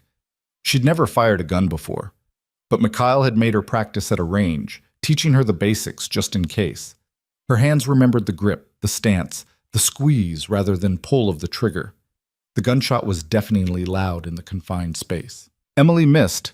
Her hands were shaking too badly for accuracy, but the bullet close enough to make the second guard dive for cover. She ran for the door, her ankle restraints hampering her movement but not stopping her entirely. The warehouse beyond was a maze of shadows and stacked crates. Emily could hear shouting behind her, footsteps pounding on concrete. She needed to find an exit, needed to get outside where Nikolai's people could find her. If Nikolai was even looking, If he'd received Anton's demands, if he cared enough to come. No. Emily pushed the doubts away. Nikolai would come. She knew it with the same certainty she knew her own heartbeat. He would move heaven and earth to find her. But until he arrived, she had to save herself. Emily ducked behind a shipping container, working frantically at the ankle restraints. The zip ties finally gave way just as she heard footsteps approaching her position. She kicked off her shoes, too loud, too unstable, and moved silently in bare feet toward what looked like a loading dock door. Locked. Of course it was locked. There! Someone spotted her. Emily ran again, this time toward a rusted staircase that led to an upper level. Her lungs burned. Her wrists screamed where the zip ties had cut deep, but fear and adrenaline kept her moving. She reached the second level and found herself on a metal catwalk overlooking the warehouse floor. Below she could see Anton and at least 6 armed men spreading out to search for her. Too many. Even if she still had the gun, which she dropped somewhere in her flight, she couldn't fight 7 men. She needed to hide, needed to wait for rescue, needed to stay alive long enough for Nikolai to find her. Emily spotted an office area at the far end of the catwalk. She moved toward it as silently as possible, praying the old metal wouldn't betray her with creaking. She almost made it. "On the catwalk!" someone shouted. Gunfire erupted.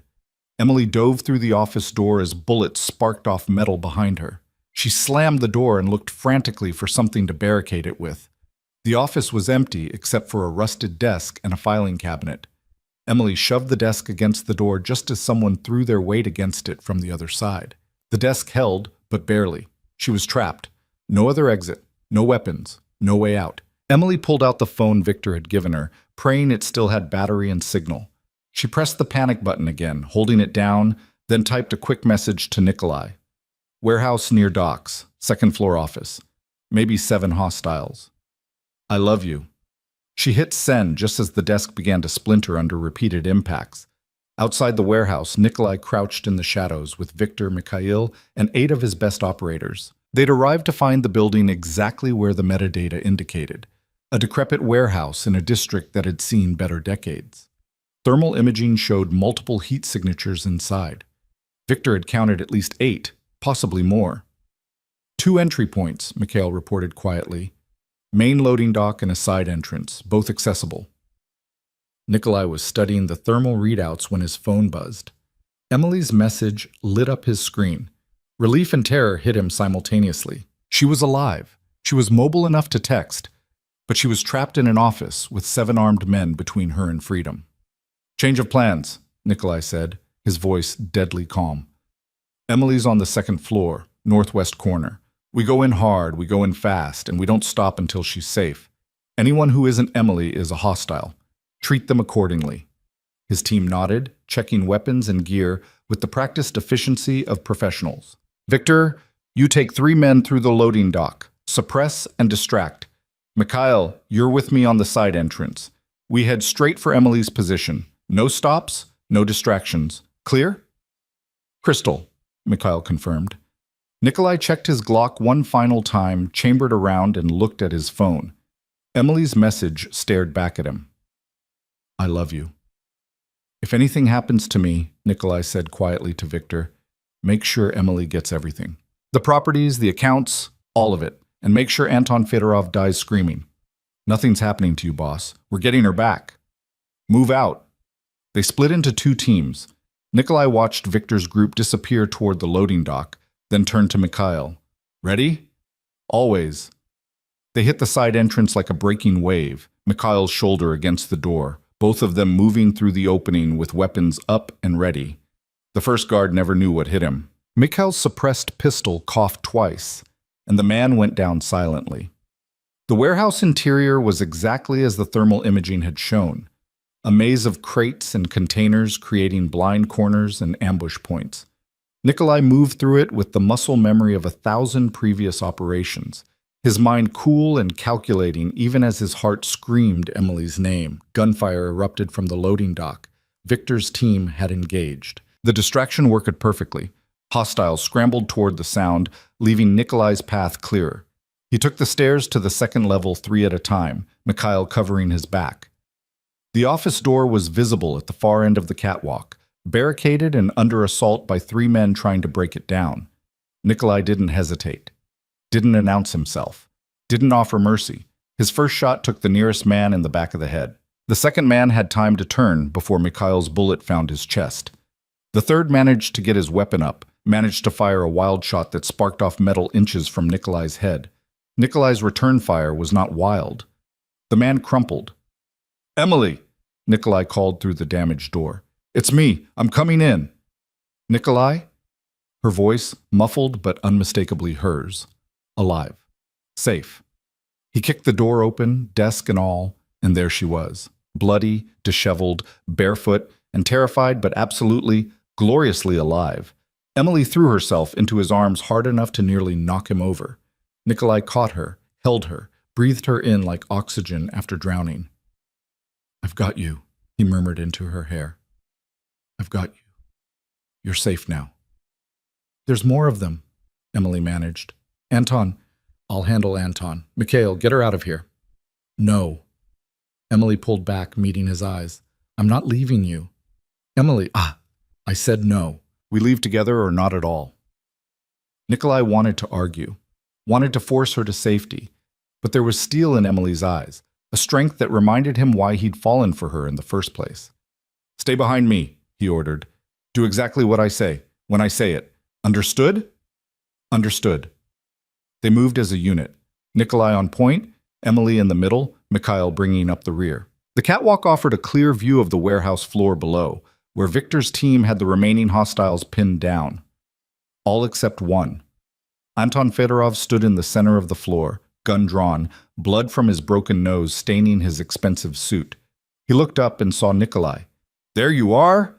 Anton's laugh was slightly hysterical. "The great Nikolai Volkov coming to rescue his woman. How romantic!" "It's over, Anton," Nikolai called down. "Your men are dead or dying. Let it end here." "And we're just getting started." Anton grabbed one of Victor's downed men, wounded but alive, and pressed his gun to the man's head. "Come down here and face me like a man, or I execute your soldier." Nikolai's jaw tightened. The man Anton held was Dmitri, one of his longest-serving operators. A good man, a loyal man. "Don't," Emily whispered. "It's a trap." "I know." Nikolai handed his backup pistol to Mikhail. "Keep her safe, no matter what happens. Keep her safe." "Boss, that's an order." Nikolai descended the stairs with his hands visible and empty, his primary weapon holstered. Every instinct screamed trap, but he couldn't let Dmitri die. Couldn't sacrifice his people, not even to ensure his own safety. Anton's smile widened as Nikolai reached the floor. "There's the Nikolai I remember, still playing the hero, still pretending to be better than he is." "Let him go, Anton. Your fight is with me." "My fight was always with you." Anton shoved Dmitri aside and raised his gun. "You took everything from me, my territory, my reputation, my future. Now I'm going to take everything from you." He fired. The bullet caught Nikolai in the shoulder, spinning him around. He went down hard, his vision whiting out from the impact. Emily screamed his name. Anton swung his gun toward the catwalk, toward Emily. Nikolai moved through pain and shock and the absolute certainty that he could not, would not, let Anton hurt her. His hand found his holster, drew his weapon, fired. One shot, center mass, just like he'd been trained. Anton staggered, looked down at the spreading red stain on his chest with an expression of genuine surprise. "You always were faster than me," he said, almost conversationally. Then he fell. The warehouse erupted in controlled chaos. Victor's team securing the perimeter. Mikhail racing down the stairs with Emily. Emily reaching Nikolai's side, her hands already applying pressure to his wound. "Don't you dare die on me," she said fiercely, tears streaming down her face. "Not after all this. Not now. Not planning on it." Nikolai managed a weak smile despite the fire in his shoulder. "Takes more than one bullet to stop me." "Ambulance is 3 minutes out," Victor reported. "Police will be here in 5. "Get the scene cleaned," Nikolai ordered, his voice weaker than he wanted. "Make it look like self-defense. Anton kidnapped Emily. We came to rescue her. He fired first." "Already on it, boss." Nikolai looked up at Emily, her face blurry through pain and blood loss. Are you okay? Did they hurt you? I'm fine. I'm fine because you came for me. Emily pressed harder on his wound, making him hiss, just like I knew you would. Always, Nikolai promised. I will always come for you. The ambulance arrived with sirens screaming. EMTs swarmed Nikolai, prying Emily's blood-soaked hands away from his shoulder. She tried to follow him into the ambulance, but Victor gently held her back. Let them work, Emily. We'll meet them at the hospital, I promise. Emily watched the ambulance pull away, lights flashing, carrying the man she loved toward an uncertain future. She stood in the aftermath of violence, covered in blood that wasn't hers, surrounded by bodies and bullet casings, and the wreckage of Anton Fedorov's desperate gambit. She should be traumatized, should be crying or screaming or falling apart. Instead, she felt strong, capable, unbroken. She'd fought back. She'd escaped. She'd survived long enough for rescue to arrive. And when push came to shove, when Anton had threatened everything, Nikolai had chosen her, had taken a bullet for her, had killed for her. Emily looked at Mikhail, who stood watching her with an expression she couldn't quite read. Teach me, she said. Everything you know about fighting, about weapons, about protecting myself. I never want to be helpless again. Mikhail's answering smile was sharp and approving. We start tomorrow, after we make sure the boss survives the night. At the hospital, Emily paced the surgical waiting room for 3 hours while doctors worked to remove the bullet from Nikolai's shoulder. Victor sat quietly in the corner, making calls and managing the police investigation. Irina arrived with clean clothes and food Emily couldn't eat.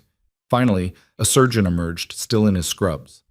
Mr. Volkov is stable. The bullet missed major arteries. He'll need physical therapy and rest, but he should make a full recovery. Emily's knees nearly gave out from relief. Can I see him? He's in recovery now. Give us another hour to move him to a private room. That hour felt longer than the 3 before it. Emily showered in the hospital bathroom, washing away blood and fear and the lingering scent of that warehouse. She changed into the clothes Irina had brought, soft jeans and a sweater that smelled like her apartment, like normal life, like before. When they finally let her into Nikolai's room, he was awake but groggy, his shoulder heavily bandaged. Hey, he said, his voice rough from intubation. Hey yourself. Emily took his hand carefully, mindful of the IV line. You scared me. Sorry, wasn't planning to get shot. Nikolai squeezed her fingers gently. But I'd do it again, 1,000 times. Whatever it takes to keep you safe. I know. Emily leaned down and kissed him softly.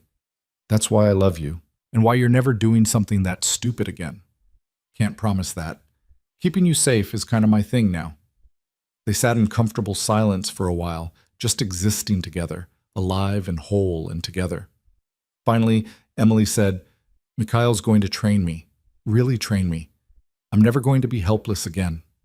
Nikolai studied her face, seeing something there that made him smile. You were never helpless, Emily. You broke free of those restraints on your own. You escaped 7 armed men. You survived until I could get there. That's not helpless. That's a fighter. Then I'm going to become a better fighter, strong enough to stand beside you, equal partners. We already are equal partners. Nikolai lifted her hand to his lips. But if training makes you feel more secure, then train. Mikhail's the best. He'll teach you well. A knock on the door interrupted them. Victor poked his head in. Sorry to interrupt, but the police want statements. I can stall them if you need more time. No.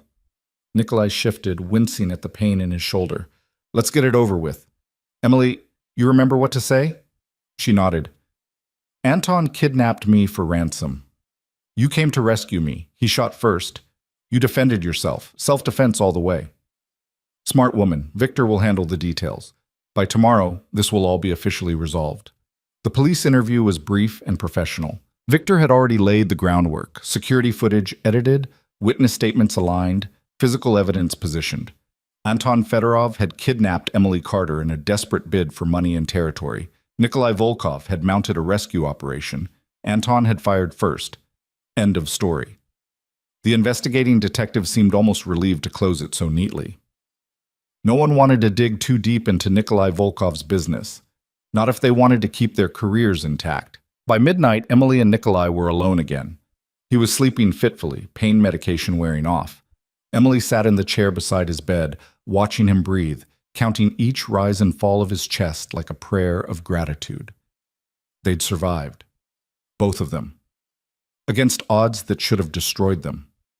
And tomorrow, Emily knew, they would wake up and continue building the life they'd started with a message to the wrong number. But they would build it stronger this time, together, unbreakable. She took Nikolai's hand and held it through the long night, keeping vigil over the dangerous, complicated, beautiful man who had saved her life and then let her save his right back. Dawn broke over the city with golden light that filtered through the hospital blinds, painting stripes across Nikolai's sleeping face. Emily hadn't moved from her vigil, her hand still clasped in his, her body stiff from hours in the uncomfortable chair. She didn't care. Being close to him, feeling the steady warmth of his pulse beneath her fingers, was worth any amount of physical discomfort. Nikolai stirred as the sun touched his eyes. He blinked slowly, orienting himself, then turned his head to find Emily watching him. "You didn't sleep," he said, his voice rough. "Couldn't. Every time I closed my eyes, I saw Anton pointing that gun at you." Emily's throat tightened. "I thought I'd lost you." "Takes more than one bullet." Nikolai tried to sit up and immediately regretted it, pain lancing through his shoulder. "Though I'll admit, this hurts more than I expected." "That's because you're human, despite what you seem to think." Emily stood and adjusted his pillows carefully. "The doctor said 6 weeks minimum for recovery. No work, no stress, just rest and physical therapy." 6 weeks? Nikolai looked horrified. "I can't take 6 weeks off. The businesses, the operations, will run fine without you. Victor and Mikhail are perfectly capable of managing things. You taught them well." Emily's tone left no room for argument. "You're taking the time to heal properly. End of discussion." Something shifted in Nikolai's expression, surprise giving way to amusement, then to something deeper. "You're not afraid of me anymore, are you?" "I was never afraid of you. I was afraid of needing you, of depending on someone again after Travis." Emily sat on the edge of his bed. "But last night taught me something important. Needing someone doesn't make you weak. It makes you human. And I need you, Nikolai. Not because I can't survive without you, but because I don't want to." Nikolai reached up with his good arm and cupped her face. "I need you too, more than I've needed anyone in my entire life. You make me want to be better than I am, to build something clean and good and worth protecting."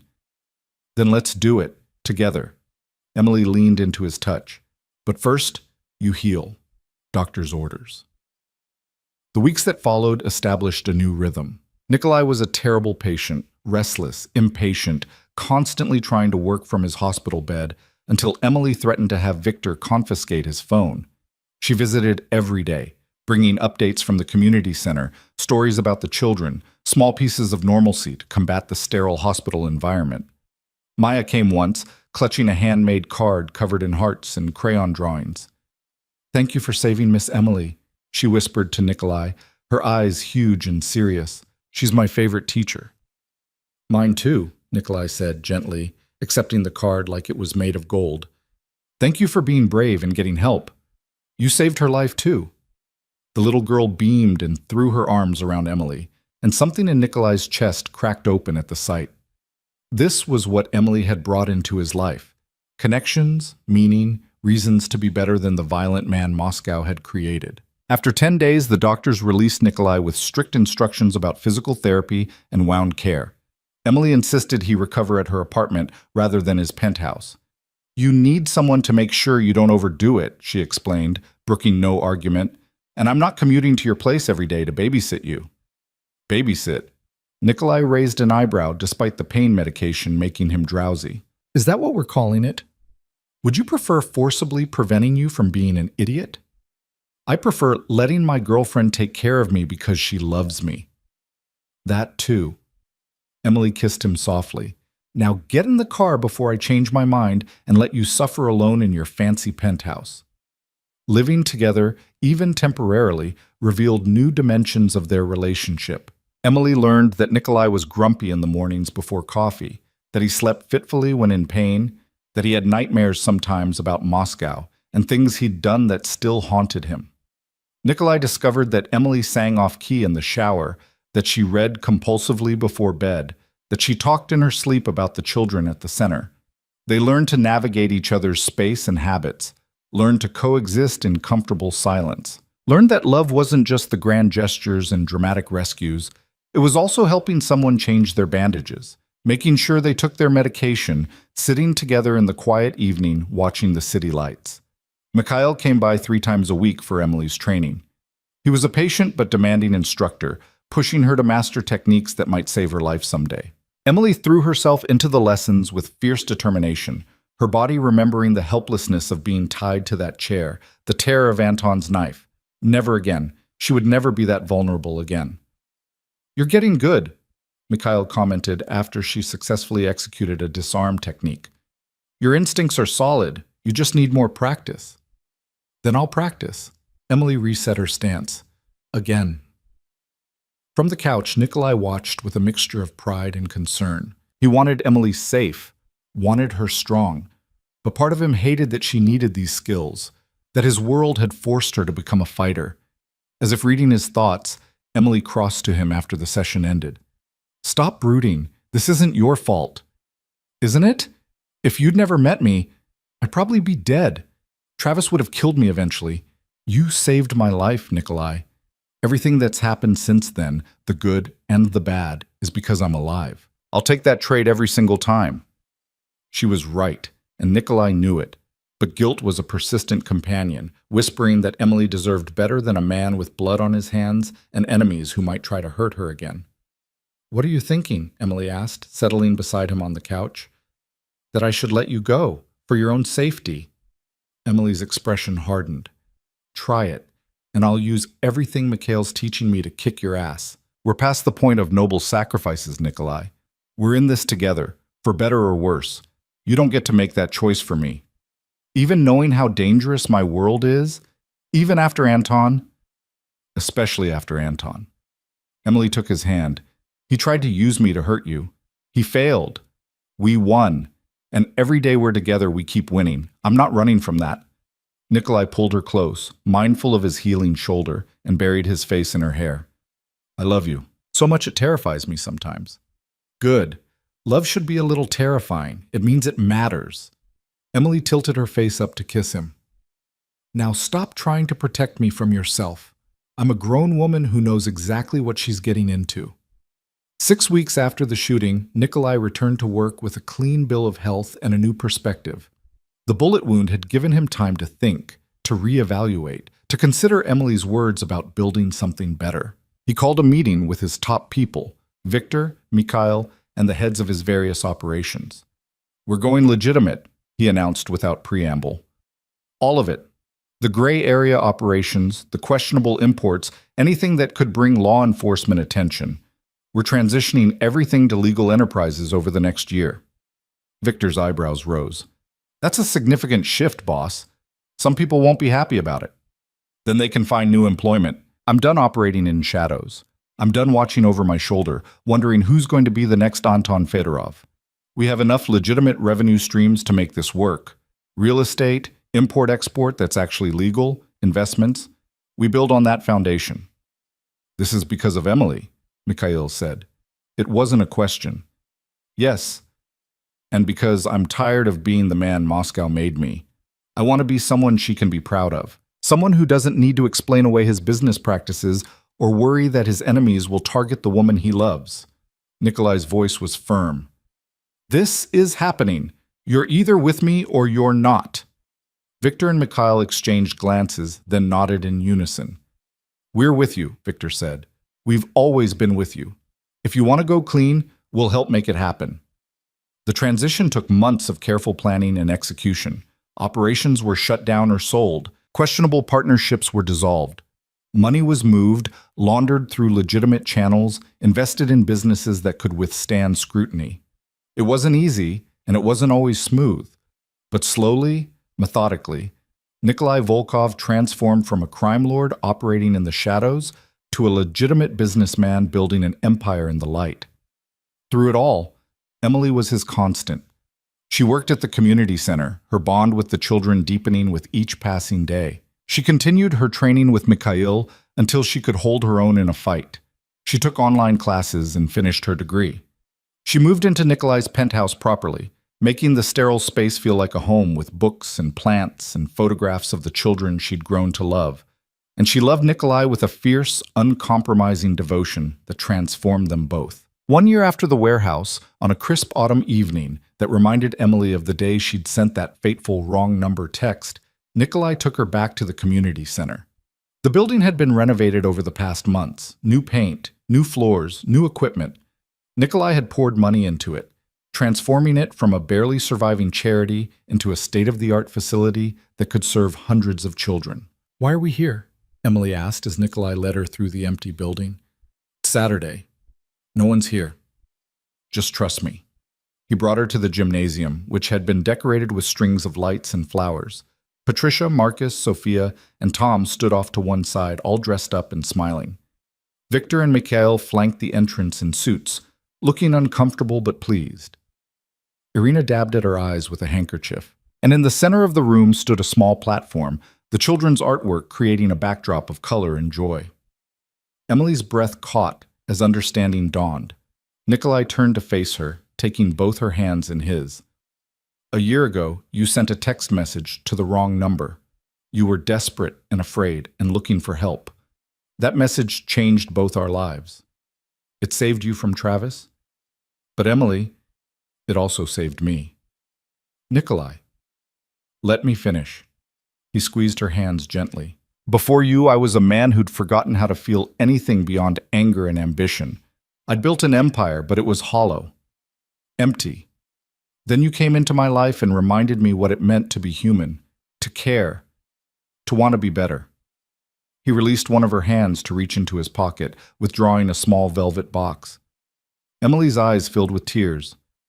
"You've made me want to build something real and good. You've shown me that redemption is possible, that the past doesn't have to define the future, and I want to spend the rest of my life building that future with you."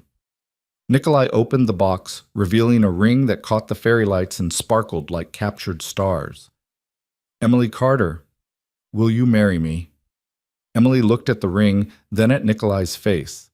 This dangerous, complicated, beautiful man who'd saved her life and then let her save his. She thought about the journey that had brought them here, from that terrifying night in Travis's apartment, to this moment surrounded by people they loved, in a place that represented hope and second chances.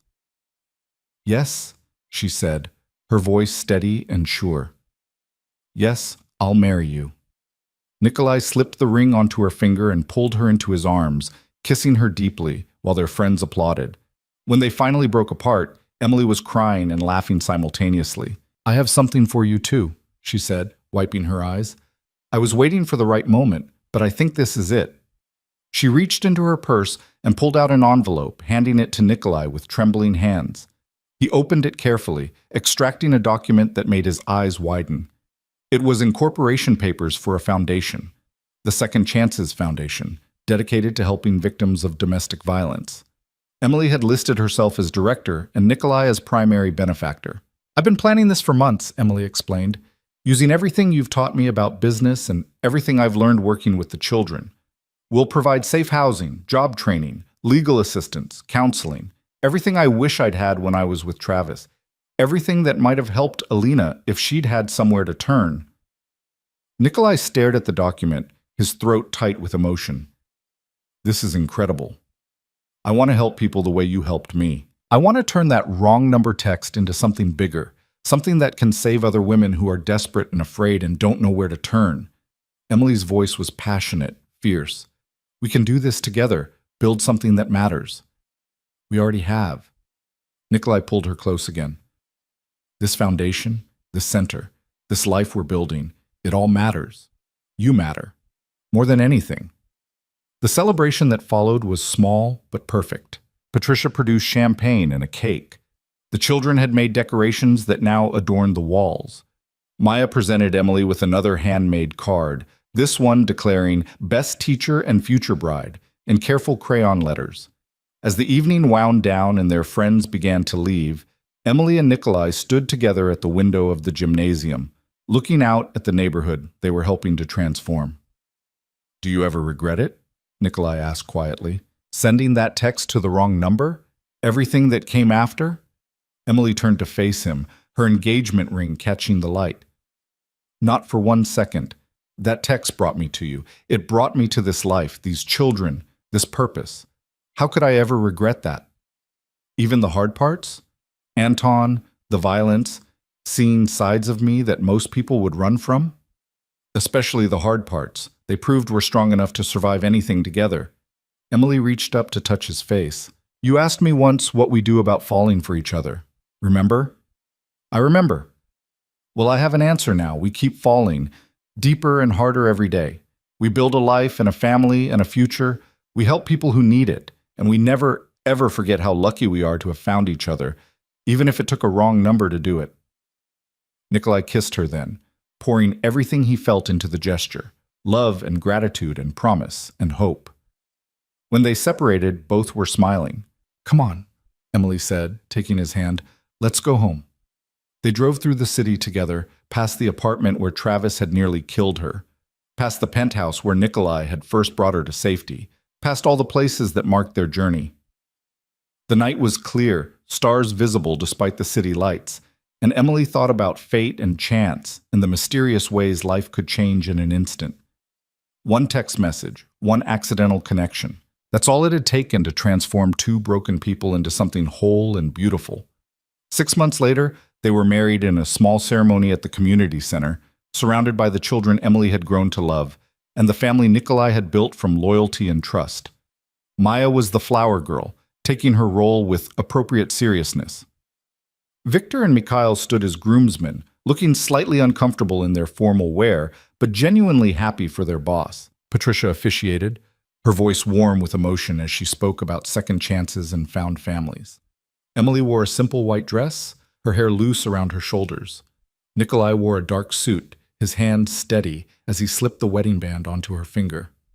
They exchanged vows they'd written themselves, promises of partnership and protection, of building something beautiful from broken pieces, of choosing each other every single day. When Patricia pronounced them married, the children erupted in cheers.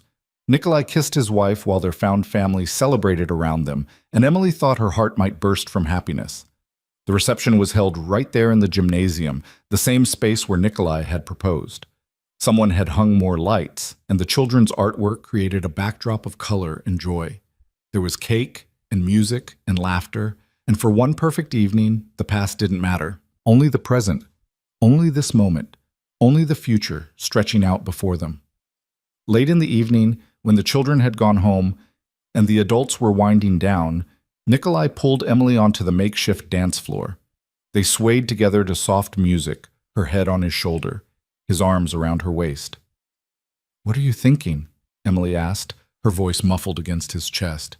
"That I'm the luckiest man alive, that you're the best thing that ever happened to me, that I can't wait to see what we build together. We've already built so much, and we're just getting started." Nikolai pulled back to look at her face. "The foundation launches next month. We're opening 2 more community centers by the end of the year. Victor's completely transitioned all the businesses to legitimate operations. We're building an empire, Emily, but this time, it's one we can be proud of." Emily smiled up at him, this dangerous man who'd become her salvation and her partner. "I love you, Nikolai Volkov." "I love you too, Emily Volkov." He tested her new name, liking the sound of it. "My wife, my partner, my everything." They danced until the music stopped and the lights dimmed until they were the last ones left in the building. Then they drove home together to the penthouse that Emily had transformed into a real home, filled with books and laughter and evidence of a life being lived fully.